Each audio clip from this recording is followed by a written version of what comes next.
ಇದೇ ವಿಷಯದ ಬಗ್ಗೆ ಇವತ್ತು ಮಾತಾಡ್ತೀವಿ. ಹಲವು ಜನ ಗಣ್ಯರು ನಮ್ಮ ಜೊತೆಗಿರ್ತಾರೆ. ನನ್ನ ಕೊಲೀಗ ಪ್ರಶಾಂತ್ ನಾಥು ಇದ್ದಾರೆ. ಪ್ರಶಾಂತ್, ಕಾರ್ಯಕ್ರಮಕ್ಕೆ ಸ್ವಾಗತ. ಅಶ್ವಥ್ ನಾರಾಯಣ್ ಬಿಜೆಪಿಯ ಮುಖ್ಯ ವಕ್ತಾರ ನಮ್ಮ ಜೊತೆಗಿದ್ದಾರೆ. ಜೊತೆಗೆ ದೇವರಾಜ್ ಅವರು ಇದ್ದಾರೆ, JDSನಿಂದ. ನಟರಾಜ್ ಗೌಡ ಅವರು ಕಾಂಗ್ರೆಸ್ನಿಂದ ಇದ್ದಾರೆ. 3 ಜನರು ಕಾರ್ಯಕ್ರಮಕ್ಕೆ ಸ್ವಾಗತ. ಪ್ರಶಾಂತ್, ಒಂದರ ನಂತರ ಒಂದರಂತೆ ವಿಪಕ್ಷಗಳಿಗೆ ವಿಷಯಗಳನ್ನು ತಟ್ಟೆಯಲ್ಲಿಟ್ಟು ಕೊಡ್ತಾ ಇರೋಂಗೆ ಅನ್ನಿಸ್ತಾ ಇದೆ. RB ತಿಮ್ಮಾಪುರ್ ವಿಷಯ ಅಜಿತ್ ನೋಡಿ, ಈ ಸರ್ಕಾರ ಬಂದ ಮೇಲೆ ನೀವು 2013 ಮತ್ತು 2018 ಸಿದ್ದರಾಮಯ್ಯನವರ ಸರ್ಕಾರಕ್ಕೂ ಈ ಸರ್ಕಾರಕ್ಕೂ ಅಜಗಜಾಂತರವಾಗಿರ್ತಕ್ಕಂಥ ವ್ಯತ್ಯಾಸ. 13ರಿಂದ 18ರವರೆಗೆ ಪಾರ್ಟಿಯ ಆಂತರಿಕ ದೃಷ್ಟಿಯಿಂದಲೂ ಮತ್ತು ಸರ್ಕಾರದ ಬಾಹ್ಯ ಇಮೇಜ್ನ ದೃಷ್ಟಿಯಿಂದಲೂ ಆ ಡೆಂಟ್ ಸಿದ್ದರಾಮಯ್ಯನವ್ರಿಗೆ ಆಗ್ತಿರ್ಲಿಲ್ಲ. ಫೈನ್, ಐಡಿಯಾಲಜಿಕಲ್ ವಿಷಯದ ಮೇಲೆ BJP ಮತ್ತು ಕಾಂಗ್ರೆಸ್ ನಡುವೆ ಅನೇಕ ತಿಕ್ಕಾಟಗಳು ನಡೆದವು. ಬಟ್ ದೇವರ್ ಪ್ಯೂರ್ಲಿ ಐಡಿಯಾಲಜಿಕಲ್, ವೈಚಾರಿಕವಾಗಿರ್ತಕ್ಕಂಥ ಸಂಘರ್ಷ BJP ಮತ್ತು ಸಿದ್ದರಾಮಯ್ಯನವರ ಮಧ್ಯೆ ನಡೆದಿತ್ತು. ಆದರೆ ಸಿದ್ದರಾಮಯ್ಯನವರ ಇಮೇಜ್ನ ಮತ್ತು ಸಿದ್ದರಾಮಯ್ಯನವರು ನಡೆಸ್ತಕ್ಕಂಥ ಸರ್ಕಾರದ ಇಮೇಜ್ನ ದೃಷ್ಟಿಯಿಂದ ನೀವು 23ರಿಂದ ನೋಡಿದ್ರೆ ಆಡಳಿತ ಒಂದಿಷ್ಟು ಸವಕಲಾಗಿದೆ ಅಂತಕ್ಕಂಥದ್ದು ಸ್ಪಷ್ಟವಾಗಿ ಕಾಣ್ತಾ ಇತ್ತು. ಬಟ್ ಪದೇ ಪದೇ ಹೊರಗಡೆ ಬರ್ತಾ ಇರ್ತಕ್ಕಂಥ ಏನೊಂದು ಹಗರಣಗಳ ಸ್ವರೂಪದ ಒಟ್ಟಾರೆ ಮಾಹಿತಿಗಳಿವೆ. ಈಗ ಫಾರ್ ಎಕ್ಸಾಂಪಲ್ ವಾಲ್ಮೀಕಿಯಲ್ಲಿ ಸ್ಪಷ್ಟವಾಗಿತ್ತು, ಇಲ್ಲ ನಿಮಗೆ 183-82 ಕೋಟಿಯಷ್ಟು ಹಣ ಖಜಾನೆಯಿಂದ ಹೊರಗಡೆ ಹೋಗಿದೆ.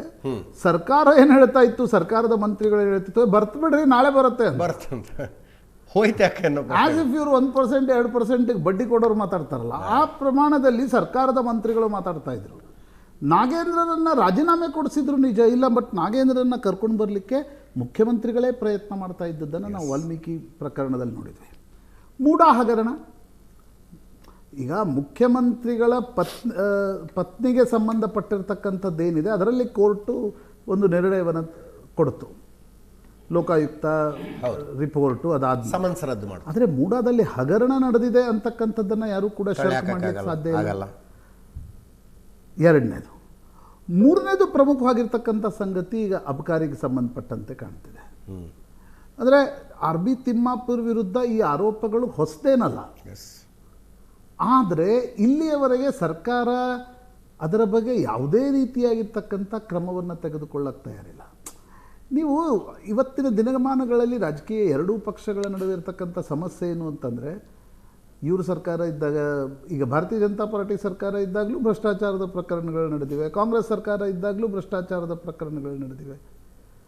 ಬರೀ ಇಬ್ಬರ ವಿರುದ್ಧ ಒಬ್ಬರದ್ದು ಆರೋಪ ಅಲ್ಲ, ಇಲ್ಲಿ ನೈತಿಕವಾಗಿರ್ತಕ್ಕಂಥ ಪ್ರಶ್ನೆ ಇದೆ.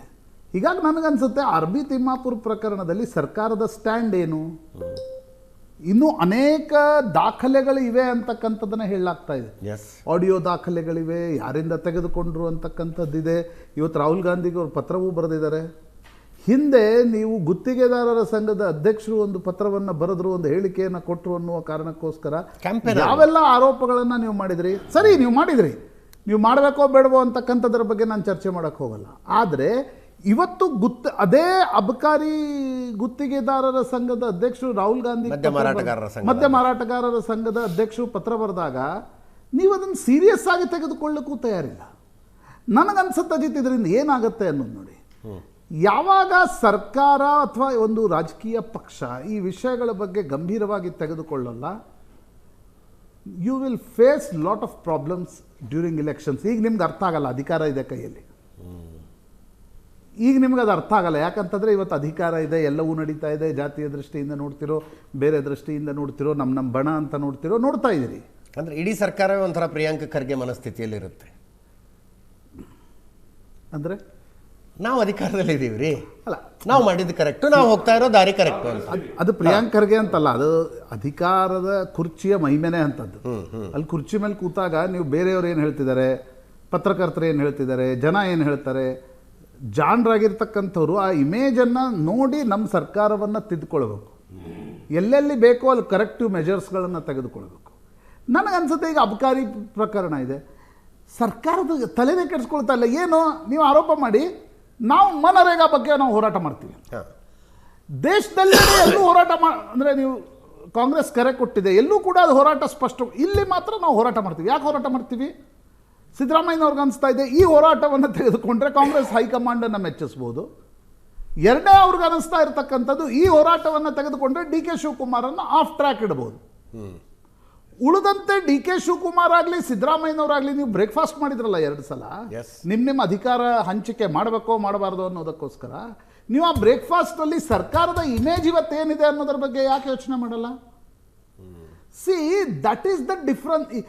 ಈ ನರೇಂದ್ರ ಮೋದಿ ಬಗ್ಗೆ ಟೀಕೆ ಟಿಪ್ಪಣಿಗಳು ಮಾಡ್ತಾರಲ್ಲ, why Narendra Modi still in power after 2001? Because he does course corrections. ಯಾರಾದರೂ ನಿಮ್ಮ ಬಗ್ಗೆ ಆರೋಪಗಳನ್ನು ಮಾಡ್ತಕ್ಕಂಥ ಸಂದರ್ಭ, ಒಂದು ತಮ್ಮ ಮಂತ್ರಿಗಳನ್ನ ಕೆಲಸನೇ ಮಾಡಕ್ಕೆ ಬಿಡಲ್ಲ, ನಂಬರ್ 1. ಉಳಿದವ್ರು ಬಿಡಿ, ಅವರೇ ಟೈಟ್ ಮಾಡಿಟ್ಟಿರ್ತಾರೆ. ಎರಡನೇದಿಂಥ ಆರೋಪಗಳು ಬಂದಾಗ ನಿರ್ದಾಕ್ಷಿಣ್ಯವಾಗಿ, ನನಗೆ ಅನೇಕ ಹೆಸರುಗಳು ಗೊತ್ತಿವೆ, ವಿಪಕ್ಷಗಳ ಆರೋಪನೇ ಮಾಡಿಲ್ಲ, ಮಂತ್ರಿಗಳು ಸಣ್ಣ ಪುಟ್ಟ ತಪ್ಪುಗಳನ್ನು ಮಾಡೋದು. ನೀವು ಹೆಸರು ತೆಗಿತಾ ಹೋಗಿ 14ರಿಂದ ಯಾರ್ಯಾರು ಹೋಗಿದ್ದಾರೆ, ಅದಕ್ಕೆ ಕಾರಣಗಳೇನು ಅಂತ. That is how the new age governance should be. ನೀವು ಇನ್ನೂ 70ರ ದಶಕದಲ್ಲಿ 80ರ ದಶಕದಲ್ಲಿ ನಡೆಯುತ್ತೆ ಬಿಡೆ, ಆ ಜಾತಿಯವರಿದ್ದಾನೆ ಅವನು ತೆಗೆದ್ರೆ ಅವ್ರಿಗೆ ಸಮಸ್ಯೆ ಆಗತ್ತೆ. ನೋ, ಸರ್ಕಾರ ಅಟ್ಲೀಸ್ಟ್ ತನ್ನ ಇಮೇಜ್ ಬಗ್ಗೆ ಜಾಗರೂಕತೆಯಿಂದ ಇರಬೇಕು. ನೀವು ಒಳ ಜಗಳ ಏನೇ ಮಾಡ್ಕೊಳ್ಳಿ, ಅದು ತಪ್ಸಕ್ಕಾಗಲ್ಲ ನಿಮಗೆ.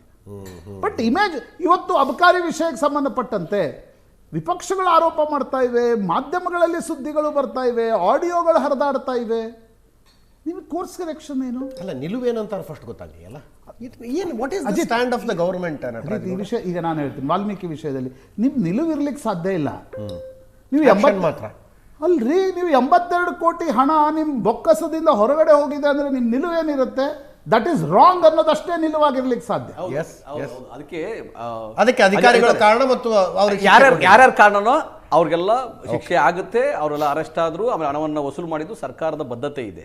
ಯಾಕಂದ್ರೆ ಭ್ರಷ್ಟಾಚಾರ ರಹಿತ ಸರ್ಕಾರ ಕೊಡ್ಬೇಕಂತಾನೆ ಕಳೆದ ಸರ್ಕಾರದಲ್ಲಿ ಏನಿತ್ತು, ಭ್ರಷ್ಟಾಚಾರ 21 ಇಲಾಖೆಗಳಲ್ಲಿ ಹೆಂಗೆ ಭ್ರಷ್ಟಾಚಾರ ತಾಂಡವಾಡ್ತಾ ಇತ್ತು, ಆ ರೀತಿ ಆಗ್ಲಿಕ್ಕೆ ಬಿಟ್ಟಿಲ್ಲ ಈ ಸರ್ಕಾರದಲ್ಲಿ. ಒಂದು, ಯಾವ ಅಧಿಕಾರಿಗಳು ತಪ್ಪು ಮಾಡಿರೋ ವಾಲ್ಮೀಕಿ ನಿಗಮದಲ್ಲಿ ಅದು ಅವ್ರಿಗೆ ಶಿಕ್ಷೆ ಆಗುತ್ತೆ, ಅವರೆಲ್ಲ ಜೈಲಿಗೆ ಹೋದ್ರು, ಮತ್ತೆ ಹಣವನ್ನು ವಸೂಲಿ ಮಾಡಲಾಗಿದೆ. ಇವತ್ತು ಆಕ್ಚುಲಿ ನನಗೆ ಅಧಿಕಾರಿಗಳು ಪುಗ್ಸಟ್ಟೆ ಬಿದ್ದು ಬಿಟ್ಟಿದ್ದಾರೆ ನಿಮಗೆ. ಏನಾದ್ರೂ ಏನಾದ್ರೂ ಅಧಿಕಾರಿ ಇಲ್ಲ, ಯಾಕಂದ್ರೆ ನಾವು ಬಯಾಸ್ಡ್ ಇರಬಾರ್ದು. ನಮ್ದೇನ್ ಗೊತ್ತಾ, ಯಾರು ತಪ್ಪು ಮಾಡ್ತಾರೋ ಅವ್ರಿಗೆ ಶಿಕ್ಷೆ, ಯಾರು ತಪ್ಪು ಮಾಡಿಲ್ವೋ ಅವ್ರ ಮೇಲೂ ನೀವು ಶಿಕ್ಷೆ ಆಗಿ ಅವ್ರ ಮೇಲೂ ಶಿಕ್ಷೆ ಆಗಿ ಅಂತ ಮಾಡ್ಲಿಕ್ಕೆ ಸಾಧ್ಯ ಆಗೋದಿಲ್ಲ. ಸೊ ನೀವು ಆಯ್ತು, ಅಧಿಕಾರಿಗಳು ತಪ್ಪು ಮಾಡಿದ್ದಾರೆ, ಅವ್ರು ಜೈಲ್ಗೆ ಹೋಗ್ತಾರೆ. ನೀವು MLA, ಶಾಸಕರು ಅಥವಾ ಮಂತ್ರಿ ಯಾರು ತಪ್ಪು ಮಾಡಿದ್ರೆ ಅವರು ಜೈಲ್ಗೆ ಹೋಗ್ತಾರೆ. ಅದೇನು ಕಾನೂನೇನು ಯಾರನ್ನು ತಾರತಮ್ಯ ಮಾಡಕ್ ಹೋಗಲ್ಲ, ತನಿಖಾಧಿಕಾರಿಗಳು ಯಾರು ತಾರತಮ್ಯ ಮಾಡಕ್ ಹೋಗಲ್ಲ. ರಿವರ್ಸ್ ಆರ್ಡರ್ ಹೋಗೋಣ, ನಟರಾಜ್ ಗೌಡ, ರಿವರ್ಸ್ ಆರ್ಡರ್ ಹೋಗೋಣ. ಬಳ್ಳಾರಿಯಲ್ಲಿ ಬ್ಯಾನರ್ನ ವಿಷಯದಲ್ಲಿ ಗಲಾಟೆ ಆಗುತ್ತೆ. ಹೌದು, ಸತೀಶ್ ರೆಡ್ಡಿ ಅನ್ನುವ ಕಾಂಗ್ರೆಸ್ ಮುಖಂಡನೊಬ್ಬನ ಪ್ರೈವೇಟ್ ಗನ್ಮ್ಯಾನ್ನ ಗುಂಡಿಗೆ ಕಾಂಗ್ರೆಸ್ ಕಾರ್ಯಕರ್ತನೇ ಸತ್ತು ಹೋಗ್ತಾನೆ. ಹೌದು, ಸಸ್ಪೆಂಡ್ ಆಗಿದ್ದು ಅಧಿಕಾರಿ. ಯಾರು ಗನ್ಮ್ಯಾನ್ ಇಟ್ಕೊಂಡಿದ್ನಲ್ಲ ಅಧಿಕಾರಿ, ಕಾಂಗ್ರೆಸ್ ಮುಖಂಡನ ಟಚ್ ಆದ್ರೂ ಮಾಡಿದ್ರ? ನೋಡಿ, ಯಾರ ಗನ್ನಿಂದ ಹೋಯ್ತಲ್ಲ ಅವ್ನ ಅರೆಸ್ಟೇ ಮಾಡಿದ್ರು. 28 ಜನ ಅರೆಸ್ಟ್ ಮಾಡಿದ್ರು, 6 FIR ಆಯ್ತು. ಸುಮ್ಮನೆ ಯಾರನ್ನು ಬಿಡೋದಲ್ಲ. ಯಾರ ಕರ್ತವ್ಯ ಸಮರ್ಥನೆ ಮಾಡಿಕೊಳ್ಳ ನಡೆದಿದ್ದು ನಾನು ಹೇಳ್ತಾ ಇಲ್ಲ, ಸತ್ಯ ನಡೆದಿದ್ದು ನಾನು ಹೇಳ್ತಾ ಇದ್ದೀನಿ. ರಿವರ್ಸ್ ಆರ್ಡರ್ ಹೋಗೋಣ. ಬಳ್ಳಾರಿ RCB ಅವ್ರ ಮ್ಯಾಚ್ ಗೆದ್ದಾಗ, ಫೈನಲ್ ಮ್ಯಾಚ್ ಗೆದ್ದಾಗ ಏನು ಸಂಭ್ರಮಾಚರಣೆ, ವಿಧಾನಸೌಧದ ಮೆಟ್ಟಿಲುಗಳ ಮೇಲೆ ಸರ್ಕಾರ ಅಧಿಕೃತವಾಗಿ ಸಂಭ್ರಮಾಚರಣೆಯ ಕಾರ್ಯಕ್ರಮವನ್ನು ಆಯೋಜನೆ ಮಾಡುತ್ತೆ. ಕಾಲ್ ತುಳಿತಾಗಿ 11 ಜನ ಮಕ್ಕಳ ಸತ್ತೋದ್ರು. ಸಸ್ಪೆಂಡ್ ಆಗಿದ್ಯಾರು? ಅಧಿಕಾರಿಗಳು. ಹೌದು, ಯಾರು ಕಾರ್ಯಕ್ರಮ ಆಯೋಜನೆ ಮಾಡಿದ್ಯಾವುದು? ಸರ್ಕಾರ. ಅಲ್ಲಿ ಆಗಿದ್ದು ಸ್ಟೇಡಿಯಂ ಹತ್ರ, ಕಾಲ್ ತುಳಿತಕ್ಕೆ ಸಾವಾಗಿದ್ದು ಸ್ಟೇಡಿಯಂ ಹತ್ರ. ಓಕೆ, ಪೊಲೀಸ್ನ ವೈಫಲ್ಯ ಸಂಪೂರ್ಣ. ಅಂದ್ರೆ ಇದು ವಿಧಾನಸೌಧ ಕರ್ನಾಟಕದಲ್ಲಿ ಇದೆ, ಸ್ಟೇಡಿಯಂ ತಮಿಳುನಾಡಿನಲ್ಲಿ ಇದೆ. ಇಲ್ಲ ಕೇಳಿ, ಆಗ ನೀವು ಹೇಳ್ತಾರೆ ಅದನ್ನ ಅಲ್ಲ ಆಯೋಜನೆ ಮಾಡಿದವರು, ನೀವು ಆಯೋಜನೆ ಮಾಡೋ ಸರ್ಕಾರ ಅಲ್ಲ ಆಯೋಜನೆ ಮಾಡಿದ್ದು. ಅಲ್ಲಿ ಆಯೋಜನೆ ಮಾಡಿದ್ದು ಚಿನ್ನಸ್ವಾಮಿ ಸ್ಟೇಡಿಯಂ ಆಯ್ತಾ, ಮಂಡಳಿ. ಆಮೇಲೆ ನಾವು ಅದನ್ನ ತಂದು ಇದಕ್ಕೆ ಲಿಂಕ್ ಹಾಕೋದು ಅಷ್ಟು ಸಮಂಜಸ ಅಲ್ಲ ಅಂತ ಅನ್ಸುತ್ತೆ. ನೀವು ಹೇಳಿ, ನಾನು ಒಪ್ಕೊಂತೀನಿ. ಆವತ್ತಿನ ವಾಲ್ಮೀಕಿ ಅಭಿವೃದ್ಧಿ ನಿಗಮದ ಹಗರಣ ತನಿಖೆ ಮಾಡಿಸಿದ್ವಲ್ಲ, ತನಿಖೆ ಮಾಡಿಸಿ, ಪಾರದರ್ಶಕವಾದ ತನಿಖೆ ಮಾಡಿಸಿ, ನ್ಯಾಯಸಮ್ಮತವಾದ ತನಿಖೆ ಹಣವನ್ನ ವಸೂಲು ಮಾಡಿ. ಮೂಢ ಹಗರಣ ಅಧಿಕಾರಿಗಳ ಮೇಲೆ ಆಕ್ಷನ್, ವಾಲ್ಮೀಕಿ ಹಗರಣ ಅಧಿಕಾರಿಗಳ ಮೇಲೆ ಆಕ್ಷನ್, ಮೂಢ ಹಗರಣ ಕಾಲ್ ತುಳಿತ ಅಧಿಕಾರಿಗಳ ಮೇಲೆ ಆಕ್ಷನ್, ಮೂಢ ಹಗರಣ ತನಿಖೆ, ಬಳ್ಳಾರಿ ಫೈರಿಂಗು ಅಧಿಕಾರಿಗಳ ಮೇಲೆ ಆಕ್ಷನ್. ಈಗ ಅಜಿತ್ ಅವರೇ, ಮೂಢ ಹಗರಣ ತನಿಖೆ ಆಗ್ತಾ ಇದೆ. ಆ ಮೂಢ ಹಗರಣದಲ್ಲಿ ಮಾನ್ಯ ಸಿದ್ದರಾಮಯ್ಯನವರನ್ನ, ಅವರ ಕುಟುಂಬದವರನ್ನ ಸೇರಿಸಲಿಕ್ಕೆ BJP ಇಡಿಯನ್ನು ಉಪಯೋಗಿಸಿಕೊಂಡು ಸಂಚು ಮಾಡಿತ್ತು. ಆ ಸಂಚು ಫಲಿಸಲ್ಲ. ಯಾಕಂದ್ರೆ ಸಿದ್ದರಾಮಯ್ಯ ಪಾತ್ರ ಅದರೊಳಗಿಲ್ಲ. ಆದರೂ ಕೂಡ ಕೇಸಲ್ಲದ ಕೇಸನ್ನ ಸೇರಿಸಿ ಅವ್ರನ್ನ ಶಿಕ್ಷಾಕ್ಲಿಕ್ಕೆ ಪ್ರಯತ್ನ ಮಾಡಿದ್ರು, ಪ್ರಯತ್ನ ಆಗಲ್ಲ. ಆ ಸಂಚುಕೋರರ ಬಣ್ಣ ಬಯಲಾಗಿದೆ. ಒಂದು. ಎರಡನೇದು, ಇವತ್ತು ಅದಕ್ಕಿಂತ ಮುಖ್ಯವಾದ ವಿಷಯ ಏನಂದ್ರೆ, ಕರ್ನಾಟಕ ಅಥವಾ ಇಡೀ ದೇಶದಲ್ಲಿ ಒಕ್ಕೂಟ ವ್ಯವಸ್ಥೆ ಮೇಲೆ ಕೇಂದ್ರ ಸರ್ಕಾರ ದಬ್ಬಾಳಿಕೆ ಮಾಡ್ತಾ ಇದೆ. ನರೇಗಾವನ್ನ ರದ್ದು ಮಾಡಿ ಅಲ್ಲ ಬಿಬಿ ಗ್ರಾಮ್ ಜಿ ಇದೊಂದು ವಿಷಯದಲ್ಲಿ ನಿಲುವು ಹೇಳ್ಬಿಡಿ. ನರೇಗದ ಅಬಕಾರಿ ಹಗರಣದ ಆರೋಪ ಏನು ಬಂದಿದೆ, what is the government stand in it? Government stand ಯಾವುದೇ ರೀತಿಯ ಹಗರಣದಲ್ಲ ಯಾರೇ ಭಾಗಿಯಾಗಿದ್ರು ಕೂಡ ಅವ್ರನ್ನ ನಿರ್ದಾಕ್ಷಿಣ್ಯವಾಗಿ ಕ್ರಮ ತಗೊಂತಾರೆ. ಒಂದು. ಎರಡನೇದು, ಕೇವಲ ಆರೋಪ ಕ್ರಮ ತೆಗೆದುಕೊಳ್ಳಿಕ್ಕೆ ಎಷ್ಟು ದಿನ ಬೇಕಾಯ್ತು? ಅರೆಸ್ಟ್ ಮಾಡಿದ್ದಾರೆ. ರಾಜೀವ್ ಗೌಡ ಮೇಲೆ ಡೇ 1 ನಲ್ಲೇ 2 FIR ಆಯ್ತು. 2 FIR ಆದ್ರೂ ಕೂಡ ತಲೆ ಮರೆಸ್ಕೊಂಡದನ್ನ ಬಂಧನ ಮಾಡಿ ರವಿ ಬಂಧನ ಮಾಡುವಾಗ ಗಡಬಡಿ ತೋರಿಸಿದ್ರಲ್ವಾ ರಾತ್ರಿ? ರಾಜೀವ್ ಗೌಡನ ಬಂಧನಕ್ಕೆ ತೋರಿಸಲಿಲ್ಲ ನಾವು. ಯಾಕೆ ಅಂದ್ರೆ ರಾಜೀವ್ ಓಡೋಗ್ತಿರ್ಲಿಲ್ಲ. ಈಗ ಸಿಟಿ ರವಿ ಓಡೋಗ್ತಿರ್ಲಿಲ್ಲ. ರಾತ್ರಿ 12 ಗಂಟೆಗೆ ಎಲ್ಲೆಲ್ಲೆಲ್ಲ 3 ಜಿಲ್ಲೆ ಕರ್ಕೊಂಡು ಹೋದ್ರಿ. ಅಲ್ಲ, ಅವ್ರ ಸೇಫ್ಟಿ ಕರ್ಕೊಂಡು ಹೋಗಿದ್ರು, ಅವ್ರ ಸೇಫ್ಟಿ ಕರ್ಕೊಂಡು ಹೋಗಿದ್ದು ಬಿಡಿ. ಪೊಲೀಸ್ನವರು ಅವ್ರು ಏನ್ ಮಾಡ್ಬೇಕು, ಅವ್ರ ಸೇಫ್ಟಿ ಹೆಂಗ್ ಕೊಡ್ಬೇಕು ಅದು ಕೊಟ್ಟಿದ್ದಾರೆ ಸಿಟಿ ರವಿಗೆ. ಆದ್ರೆ ಸಿಟಿ ರವಿ ಮಾಡಿದಂತಹ ಗನಂದಾರಿ ಕೆಲಸಕ್ಕೆ ಆಯ್ತು, ಅವ್ರು ಕೋರ್ಟ್ ಅವ್ರನ್ನ ಒಳಗಡೆ ಹಾಕ್ಲಿಲ್ಲ, ಗನಂದಾರಿ ಕೆಲಸಕ್ಕೆ ಒಳಗಡೆ ಹಾಕ್ಲಿಲ್ಲ. ಬಟ್ ರಾಜೀವ್ ಗೌಡ ಜೈಲಿಗೆ ಹಾಕಿದ್ದಾರೆ. ರಾಜೀವ್ ಗೌಡಗೆ ಯಾಕೆ ಇಷ್ಟು ಟೈಮ್ ಬೇಕಿತ್ತು? ನೋಡಿ, ಪೊಲೀಸ್ನವ್ರಿಗೆ ಅವ್ರು ತಲೆ ಮರೆಸ್ಕೊಂಡಿದ್ದ ಸಿಕ್ಕಿದ್ದಾರೆ. ಭರತ್ ರೆಡ್ಡಿ ಅಲ್ರಿ, ಸಿಟಿ ರವಿ ತಲೆ ಮರೆಸ್ಕೊಂಡಿಲ್ಲ. ಶಾಸಕನ ಮನೆ ಎದುರುಗಡೆ ಇನ್ನೊಬ್ಬ ಶಾಸಕ ಹೋಗೋ ಕೆಲಸನೇ ಇಲ್ಲ. ಹಿಂಸಾಚಾರದ ಪ್ರಕರಣ ರಸ್ತೆ ರೀ, 500 ಮೀಟರ್ ದೂರದ ರಸ್ತೆ ಎಲ್ಲ ಜನಾರ್ದನ್ ರೆಡ್ಡಿ ಮನೆ.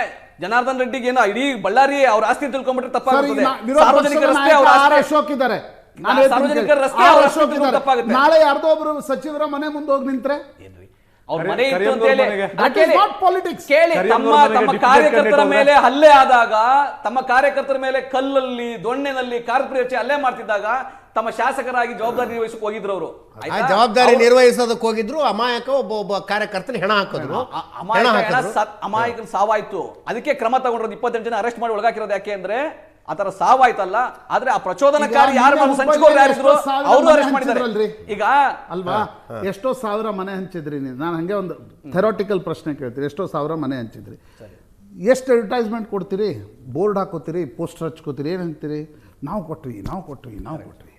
ವಾಲ್ಮೀಕಿ ಹಗರಣದ ಅದು ಎಷ್ಟು 80 ಕೋಟಿನೋ 90 ಕೋಟಿ ಹೊರಗೆ ಹೋಯ್ತಲ್ರಿ, ಅದ್ಯಾಕೆ ಬರೀ ಅಧಿಕಾರಿಗಳ ಮೇಲೆ ಹಾಕ್ತೀರಿ? ತಪ್ಪು ಮಾಡಿದವ್ರ ಮೇಲೆ ಹಾಕ್ತಾರ್ರಿ. ನೋಡಿ, ಈಗ ನೀವ್ ಹೇಳೋದ್ರಿಂದ, ನಾವ್ ಹೇಳೋದ್ರಿಂದ, ಅಥವಾ ಬೇರೆ ಬಿಜೆಪಿ ಹೇಳೋದ್ರಿಂದ ಯಾರು ತಪ್ಪು ಮಾಡಿದಾರೆ ಅವ್ರನ್ನ ತಪ್ಪು ತೋರ್ಸಕ್ಕಾಗಲ್ಲ. ಬೇರೆಯವ್ರನ್ನ ಆರೋಪಿ ಮಾಡ್ಲಿಕ್ಕೆ ಸಾಧ್ಯ ಆಗಲ್ಲ. ಯಾರು ಆರೋಪಿಗಳು, ಯಾರು ತಪ್ಪಿಸಿದ್ರೆ ಅವರೇ ಆರೋಪಿಗಳು, ಅವ್ರಿಗೆ ಶಿಕ್ಷೆ ಕೊಡಿ. ಫೈನ್. ನಟರಾಜ್ ಗೌಡ್ರೆ, ಪಾಸಿಟಿವ್ ಕೆಲಸಗಳಾದಾಗ ರಾಜಕಾರಣಿಗಳ ರೆಸ್ಪಾನ್ಸಿಬಿಲಿಟಿ, ನೆಗೆಟಿವ್ ಕೆಲಸ ಆದಾಗ ಅಧಿಕಾರಿಗಳ ರೆಸ್ಪಾನ್ಸಿಬಿಲಿಟಿ. ಓಕೆ, ನೆಗೆಟಿವ್ ಕೆಲಸ ಆದಾಗ್ಲೂ ಕೂಡ ಈಗ ರಾಜೀವ್ ಗೌಡ ತಪ್ಪು ಮಾಡಿದ್ದಾರೆ, ಹಾಕಿದ್ದಾರೆ, ಅರೆಸ್ಟ್ ಮಾಡಿದ್ದಾರೆ, ಒಳಗಡೆ ಹಾಕಿದ್ದಾರೆ. ಇವಾಗ ಆಯ್ತಾ, ನಮ್ಮ ಲೀಡರ್ ಅವನು. ಸೊ ಆದ್ರೆ ಹಂಗಿಂತ ನಾವು ಅದನ್ನು ಸಮಜಾಯಿಸಿಕೊಳ್ಳೋದೇನಿಲ್ಲ. ತಪ್ಪಿದ್ರೆ ತಪ್ಪೇ ಅಂತೀವಿ. ಆದ್ರೆ ತಪ್ಪಲ್ಲದನ್ನು ತಪ್ಪು ಅಂತ ಹೇಳಿದ್ರೆ ಈ ಸಂಚುಕೋರರು ಮಾಡ್ತಾರಲ್ಲ, ಸಿದ್ದರಾಮಯ್ಯನವರ ಮೂಡದಲ್ಲಿ ಸಿಕ್ಸಿಕ್ ಪ್ರಯತ್ನ ಮಾಡಿರಲ್ಲ, ಅದೆಲ್ಲ ನಾವು ತಪ್ಪು ಅನ್ನೋಕ್ಕಾಯ್ತದ? ಅದನ್ನ ನಾವು ರಕ್ಷಣೆ ಮಾಡಲೇಬೇಕಾಗ್ತದೆ. ಯಾಕಂದ್ರೆ ಯಾರಿಗೆ ಹೆದರಿಕೆ ಇರ್ತದೆ, ಮಾನ್ಯ ಸಿದ್ದರಾಮಯ್ಯನವರ ಮೇಲೆ ಕೇಂದ್ರ ಸರ್ಕಾರ ಮತ್ತೆ ಬಿಜೆಪಿಯವರು ಮತ್ತೆ ನಾಗಪುರದವರು ಸಂಚು ಮಾಡಿದ್ರು. ಅದನ್ನ ನಾವು ಬಯಲು ಮಾಡಿದೀವಿ, ಮತ್ತೆ ಹೋರಾಟ ಮಾಡಿದೀವಿ, ಅವ್ರ ರಕ್ಷಣೆ ಮಾಡಿದೀವಿ. ರಕ್ಷಣೆ ಕಾನೂನು ಕೂಡ ಅವರ ರಕ್ಷಣೆ ಮಾಡಿದೆ ಇಲ್ಲಿವರೆಗೂ. ಇವತ್ತು ನೀವು ಆಕ್ಚುಲಿ ಸಬ್ಜೆಕ್ಟ್ ಬಂದಿದ್ದು ನಮಗೆ ನರೇಗಾ ಮತ್ತೆ ವಿಬಿ ಗ್ರಾಮ್ ಜಿ ಈ ವಿಷಯದಲ್ಲಿ. ನಿಮಗೆ ಮಾತಾಡೋದಕ್ಕೆ ವಿಬಿ ರಾಮ್ಜಿ ಇದೆ, ಅವ್ರಿಗೆ ಮಾತಾಡೋದಕ್ಕೆ ಅಬಕಾರಿ ಹಗರಣ ಇದೆ. ಇಬ್ಬರಿಗೂ ಸಮಾನ ಅವಕಾಶ ಸಿಗುತ್ತೆ. Please go ahead. ಆಗ್ಬೋದು. ಕೇಂದ್ರ ಸರ್ಕಾರ ಯಾವ ಬಡವರು, ದಲಿತರು, ಕೃಷಿ ಕಾರ್ಮಿಕರು, ಭೂರಹಿತರು ತಮ್ಮ ಹಕ್ಕು ಉದ್ಯೋಗ ಖಾತ್ರಿ ಯೋಜನೆ ಮುಖಾಂತರ ನಮ್ಮ ಜೀವನವನ್ನು ಕಟ್ಕೋಬಹುದು ಅಂತ ತಿಳ್ಕೊಂತಿದ್ರಲ್ಲ, ಅವ್ರ ಮೇಲೆ ಹೊಟ್ಟೆ ಮೇಲೆ ಹೊಡಿತಾ ಇದೆ ಇವತ್ತು. ಅವ್ರಿಗೆ ಅನ್ಯಾಯ ಮಾಡಿ. ಯಾಕಂದ್ರೆ ಅವರು ಬೇಡಿಕೆಗೆ ತಕ್ಕಂತೆ ಉದ್ಯೋಗ ಸಿಗ್ತಾ ಇತ್ತು ಅವ್ರಿಗೆ. ಇವತ್ತು ಕೇಂದ್ರ ಸರ್ಕಾರ ಆ ಬೇಡಿಕೆಗೆ ತಕ್ಕಂತೆ ಉದ್ಯೋಗ ಕೊಡಲ್ಲ, ನೀಡಿಕೆಗೆ ತಕ್ಕಂತೆ ಅವ್ರಿಗೆ ಇಷ್ಟ ಬಂದದ್ದು ತೀರ್ಮಾನ ಮಾಡ್ತಾರೆ. ಎರಡು ಭಾಗಗಳಲ್ಲಿ, ಒಂದು ಅಧಿಕಾರ ವಿಕೇಂದ್ರೀಕರಣವನ್ನ ಸರ್ವನಾಶ ಮಾಡೋದೊಂದು ಗ್ರಾಮ ಪಂಚಾಯತ್ ಅಂದ್ರೆ. ಈಗ ಒಬ್ಬ ಯಾರೋ ಹಳ್ಳಿದಲ್ಲಿ ಅವನಿಗೆ ಕೂಲಿ ಕಾರ್ಡ್ ಇದ್ರೆ, ನರೇಗಾ ಕಾರ್ಡ್ ಇದ್ರೆ ಅವ್ನು ಕೇಳ್ಕೋಬಹುದು, ನನಗೀಗ ಉದ್ಯೋಗ ಬೇಕು ಅಂತ. ನಾನು 100 ದಿನ ವ್ಯವಸಾಯ ಮಾಡ್ತಾ ಇರ್ತೀನಿ, 100 ದಿನ ಎಲ್ಲ ಇರ್ತೀನಿ, ನಾನು 100 ದಿನ ಉದ್ಯೋಗ ಬೇಕು ಅಂತ. ಅವಾಗ ಅವ್ನಿಗೆ ಉದ್ಯೋಗ ಕೊಡ್ತಾರೆ. ಇವಾಗ ಕೇಂದ್ರ ಸರ್ಕಾರ ತೀರ್ಮಾನ ಮಾಡುತ್ತೆ ಯಾವ ಪ್ರಾಜೆಕ್ಟು, ಯಾವ ಯೋಜನೆ ಯಾವಾಗ ಕೊಡಬೇಕು, ಯಾವ ರಾಜ್ಯಗಳಿಗೆ, ಯಾವ ಜಿಲ್ಲೆಗಳು ಕೊಡ್ಬೇಕು ಅಂತ ತೀರ್ಮಾನ ಮಾಡ್ತದೆ. ಅವನ ಮನೆ ಮುಂದೆ ಮೋರಿ ಅಗ್ಗಕ್ಕೆ ಕೂಲಿ ಕೊಡ್ತಾ ಇದ್ರು. ಇವಾಗ ಅದನ್ನ ಅವ್ರು ತೀರ್ಮಾನ ಮಾಡೋಕ್ಕಾಗಲ್ಲ. ಯಾರು ಕೇಳ್ತಿದ್ರು ಕೂಲಿ ಕಾರ್ಮಿಕ ತೀರ್ಮಾನ ಮಾಡೋಕ್ಕಾಗಲ್ಲ. ಈಗ ತೀರ್ಮಾನ ಮಾಡೋದು ಕೇಂದ್ರ ಸರ್ಕಾರ ಯೋಜನೆಗಳು ಆಗ್ತದೆ, ಗ್ರಾಮ ಪಂಚಾಯತಿಗಳಿಗೆ ಹೇಳ್ತದೆ, ಇದನ್ನೇ ಮಾಡಿಸ್ಬೇಕು ಅಂತ ಹೇಳ್ತದೆ. ಸೊ ಇದು ಅಂದರೆ ಬೇಡಿಕೆಗೆ ತಕ್ಕಂತೆ ಅಲ್ಲ, ನೀಡಿಕೆ, ಖಾತ್ರಿ ಅಲ್ಲ. ಇದು ನಾನು ಕೊಡ್ತೀನಿ, ಅವಾಗ ತಗೋ ನೀನು. ಎರಡನೇದು ಬಹಳ ಪ್ರಮುಖವಾಗಿ ಏನಂದರೆ 100% ಮನಮೋಹನ್ ಸಿಂಗ್ ಅವರು 100% ಹಣವನ್ನು ಅವರೇ ಕೊಡ್ತಾ ಇದ್ರು ಅವ್ರು ಬಂದಂತಹ ಕಾಯ್ದೆನಲ್ಲಿ. ಇಲ್ಲಿವರೆಗೂ ಕೇಂದ್ರ ಸರ್ಕಾರ ಕೊಟ್ಕೊಂಡು ಬಂದಿತ್ತು.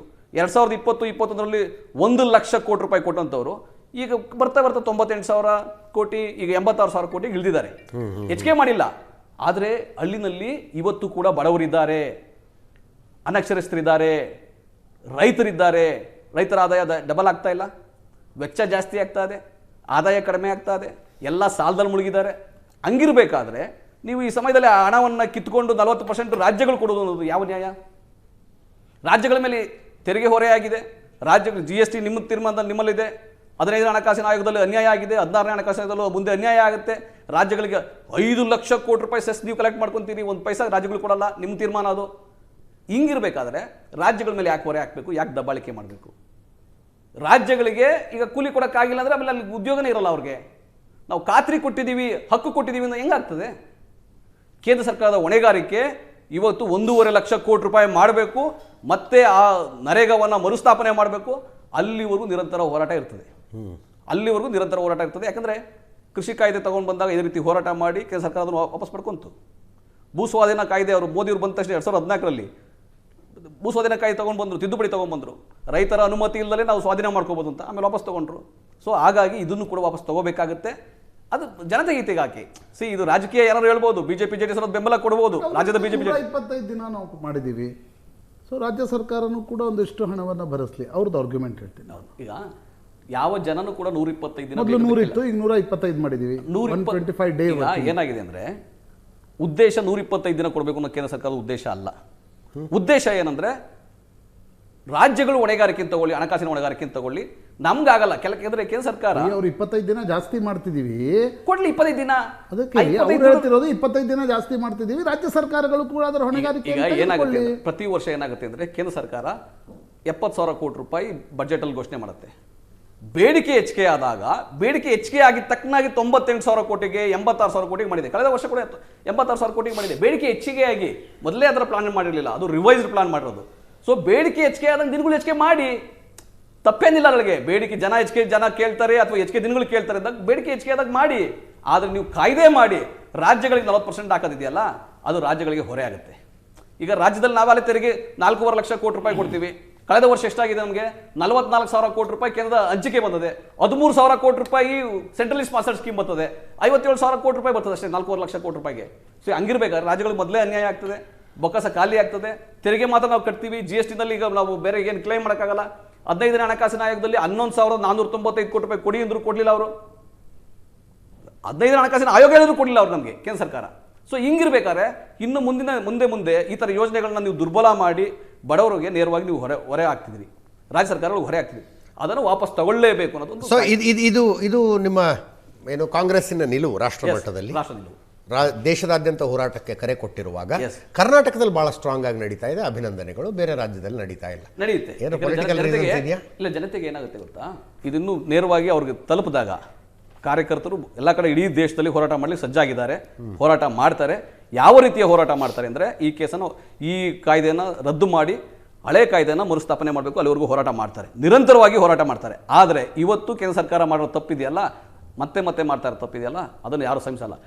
ಇಂಡಿಯಾ ಶೈನಿಂಗ್ ಅಂತ ಹೆಂಗಿದ್ರು 2004ರಲ್ಲಿ, ಆ ಥರ ಕೇಂದ್ರ ಸರ್ಕಾರ ಇವತ್ತು ವಿಜಯೋತ್ಸವ ಅಂತ ಹೇಳ್ತಾ ಇದೆ ಹೊರತು ನಿಜವಾಗ್ಲಿ ಜನತೆಗೆ ಆರ್ಥಿಕ ತೊಂದರೆ ಆಗ್ತಾ ಇದೆ, ಅವರ ವೆಚ್ಚ ಜಾಸ್ತಿ ಆಗ್ತದೆ, ಆದಾಯ ಕಡಿಮೆ ಆಗ್ತದೆ, ಅದರ ಕಡೆ ಗಮನ ಖಂಡಿತ ಕೊಟ್ಟಿಲ್ಲ. ಫೇಕ್ ಡೇಟಾಗಳನ್ನ ಕೊಟ್ಕೊಂಡು IMF ಹೇಳುತ್ತೆ ನಮ್ಮದು C ಗ್ರೇಡ್ ನಮ್ಮದು ಡೇಟಾ ದತ್ತಾಂಶ ಅಂತ. ಕೇಂದ್ರ ಸರ್ಕಾರ ಕೊಡ್ತಾ ಇರೋದು 5 ಗ್ಯಾರಂಟಿ ಕೊಡ್ತಿರಲ್ರಿ ನಟರಾಜ್ ಗೌಡ್ರೆ ಅಲ್ವಾ? ಕರೆಕ್ಟ್. ಇದರಲ್ಲಿ 40% 6ನೇ ಗ್ಯಾರಂಟಿ ಅನ್ನೋ ರೀತಿಯಲ್ಲಿ ಕೊಡಿ ಅಲ್ವಾ? ಕೇಂದ್ರ ಸರ್ಕಾರ 5ನೇ ಗ್ಯಾರಂಟಿಗೂ 60% ತಗೊಂಡ್ಬಿಡಿ. ನಾನು ಕೇಳ್ತಿದ್ದೀನಿ, ನಿಮ್ಮ ಮಾತು ತುಂಬಾ ಚೆನ್ನಾಗಿದೆ. ನನಗೆ ರೈತರಿಗೆ ಈಗ ನೀಡಿ ಪೀಪಲ್ ಇದು ನೇರವಾಗಿ ರೈತರಿಗೆ ಹೋಗುವಂತ ಹಣ ಅಲ್ವಾ? ಕರೆಕ್ಟ್. ನೀವು ನಮ್ಮ ರಾಜ್ಯ ಸರ್ಕಾರದ ಬೊಕ್ಕಸಕ್ಕೇನು ಸಮಸ್ಯೆ ಇಲ್ಲ, ಬೊಕ್ಕಸಕ್ಕೇನು ನಾವು ಗ್ಯಾರಂಟಿ ಯಾರಿಗೋ ಟ್ಯಾಕ್ಸ್ ಕಟ್ತಿರ್ತಕ್ಕಂಥ ಜನರಿಗೆ ಹೋಗುತ್ತೆ ಅಂತ ಕೇಳಿದಾಗ ನೀವು ಫಸ್ಟ್ ಏನು ಹೇಳ್ತೀರಿ? ನೀವು ಬಡವರ ವಿರೋಧಿ ಅಂತ ಟೀಕೆ ಮಾಡ್ತೀರಿ. ನಂಬರ್ 1 ಮಾಡಿ, ದಟ್ಸ್ ಆರ್ಗ್ಯುಮೆಂಟ್. ಈಗ ಇದನ್ನ 6ನೇ ಗ್ಯಾರಂಟಿ ಅನ್ನುವ ರೂಪದಲ್ಲಿ ಕೊಡಿ ಅಲ್ವಾ? ಚರ್ಚೆಗೆ ನಿಮ್ಮ ಮಾತು ಚರ್ಚೆಗೆ ಸ್ವಾಗತ. ಸಾಧ್ಯತೆ ಅಸಾಧ್ಯತೆ ಬಗ್ಗೆ ಚರ್ಚೆ ಮಾಡೋಣ. ಇನ್ನು 5 ಗ್ಯಾರಂಟಿ ಇದಾವಲ್ಲ, ಈ 5 ಗ್ಯಾರಂಟಿಲೂ ಕೂಡ ಕೇಂದ್ರ ಸರ್ಕಾರ 50%, 40%, 60% ತಗೊಂಡ್ಬಿಡ್ಲಿ. ಇದೇ ರೀತಿ ಹೊಣೆಗಾರಿಕೆ ಜನಗಳ ಹೊಣೆಗಾರಿಕೆ ರಾಜ್ಯ ಸರ್ಕಾರದಲ್ಲ, ಕೇಂದ್ರ ಸರ್ಕಾರದ್ದು ಅಷ್ಟೇ ಹೊಣೆಗಾರಿಕೆ ಇರ್ತದೆ. ನೀವು ಹೇಳೋ ಪ್ರಕಾರ ಸರಿಯಾದ್ರೆ ಈ 5 ಗ್ಯಾರಂಟಿಗಳು ಕೂಡ ಕೇಂದ್ರ ಸರ್ಕಾರ 50%, 60%, 40% ಒಂದು ಶೇರ್ ತಗೊಂಡ್ಬಿಡ್ಲಿ. ಅಶ್ವಥ್ ನಾರಾಯಣರಿಂದ ದೇವರಾಜೇಂದ್ರ ಉತ್ತರ ತಗೊಂಡು. ವಿಶೇಷ ಅಧಿವೇಶನದಲ್ಲಿ ಇವತ್ತು ಹೋರಾಟದ ದಿನ. ಜಿ ರಾಮ್ಜಿಯನ್ನು ವಿರೋಧಿಸಿ ಆಡಳಿತ ಪಕ್ಷದವರು ಹೋರಾಟ ನಡೆಸಿದ್ರೆ ಅಬಕಾರಿ ಹಗರಣ ಸೇರಿದಂತೆ ಅನೇಕ ವಿಷಯಗಳನ್ನಿಟ್ಕೊಂಡು ವಿಪಕ್ಷಗಳ ಹೋರಾಟ ನಡೆಸಿದ್ವು. ವಿಪಕ್ಷಗಳ ಪ್ರತಿನಿಧಿಯಾಗಿ ಅಶ್ವಥ್ ನಾರಾಯಣ ಅವರು ನಮ್ಮ ಜೊತೆಗಿದ್ದಾರೆ. ಎಸ್ ಅಶ್ವಥ್ ನಾರಾಯಣ ಅವರೇ, ಜಿ ರಾಮ್ಜಿಗೆ ಮೊದಲು ಉತ್ತರ ಕೊಡಿ.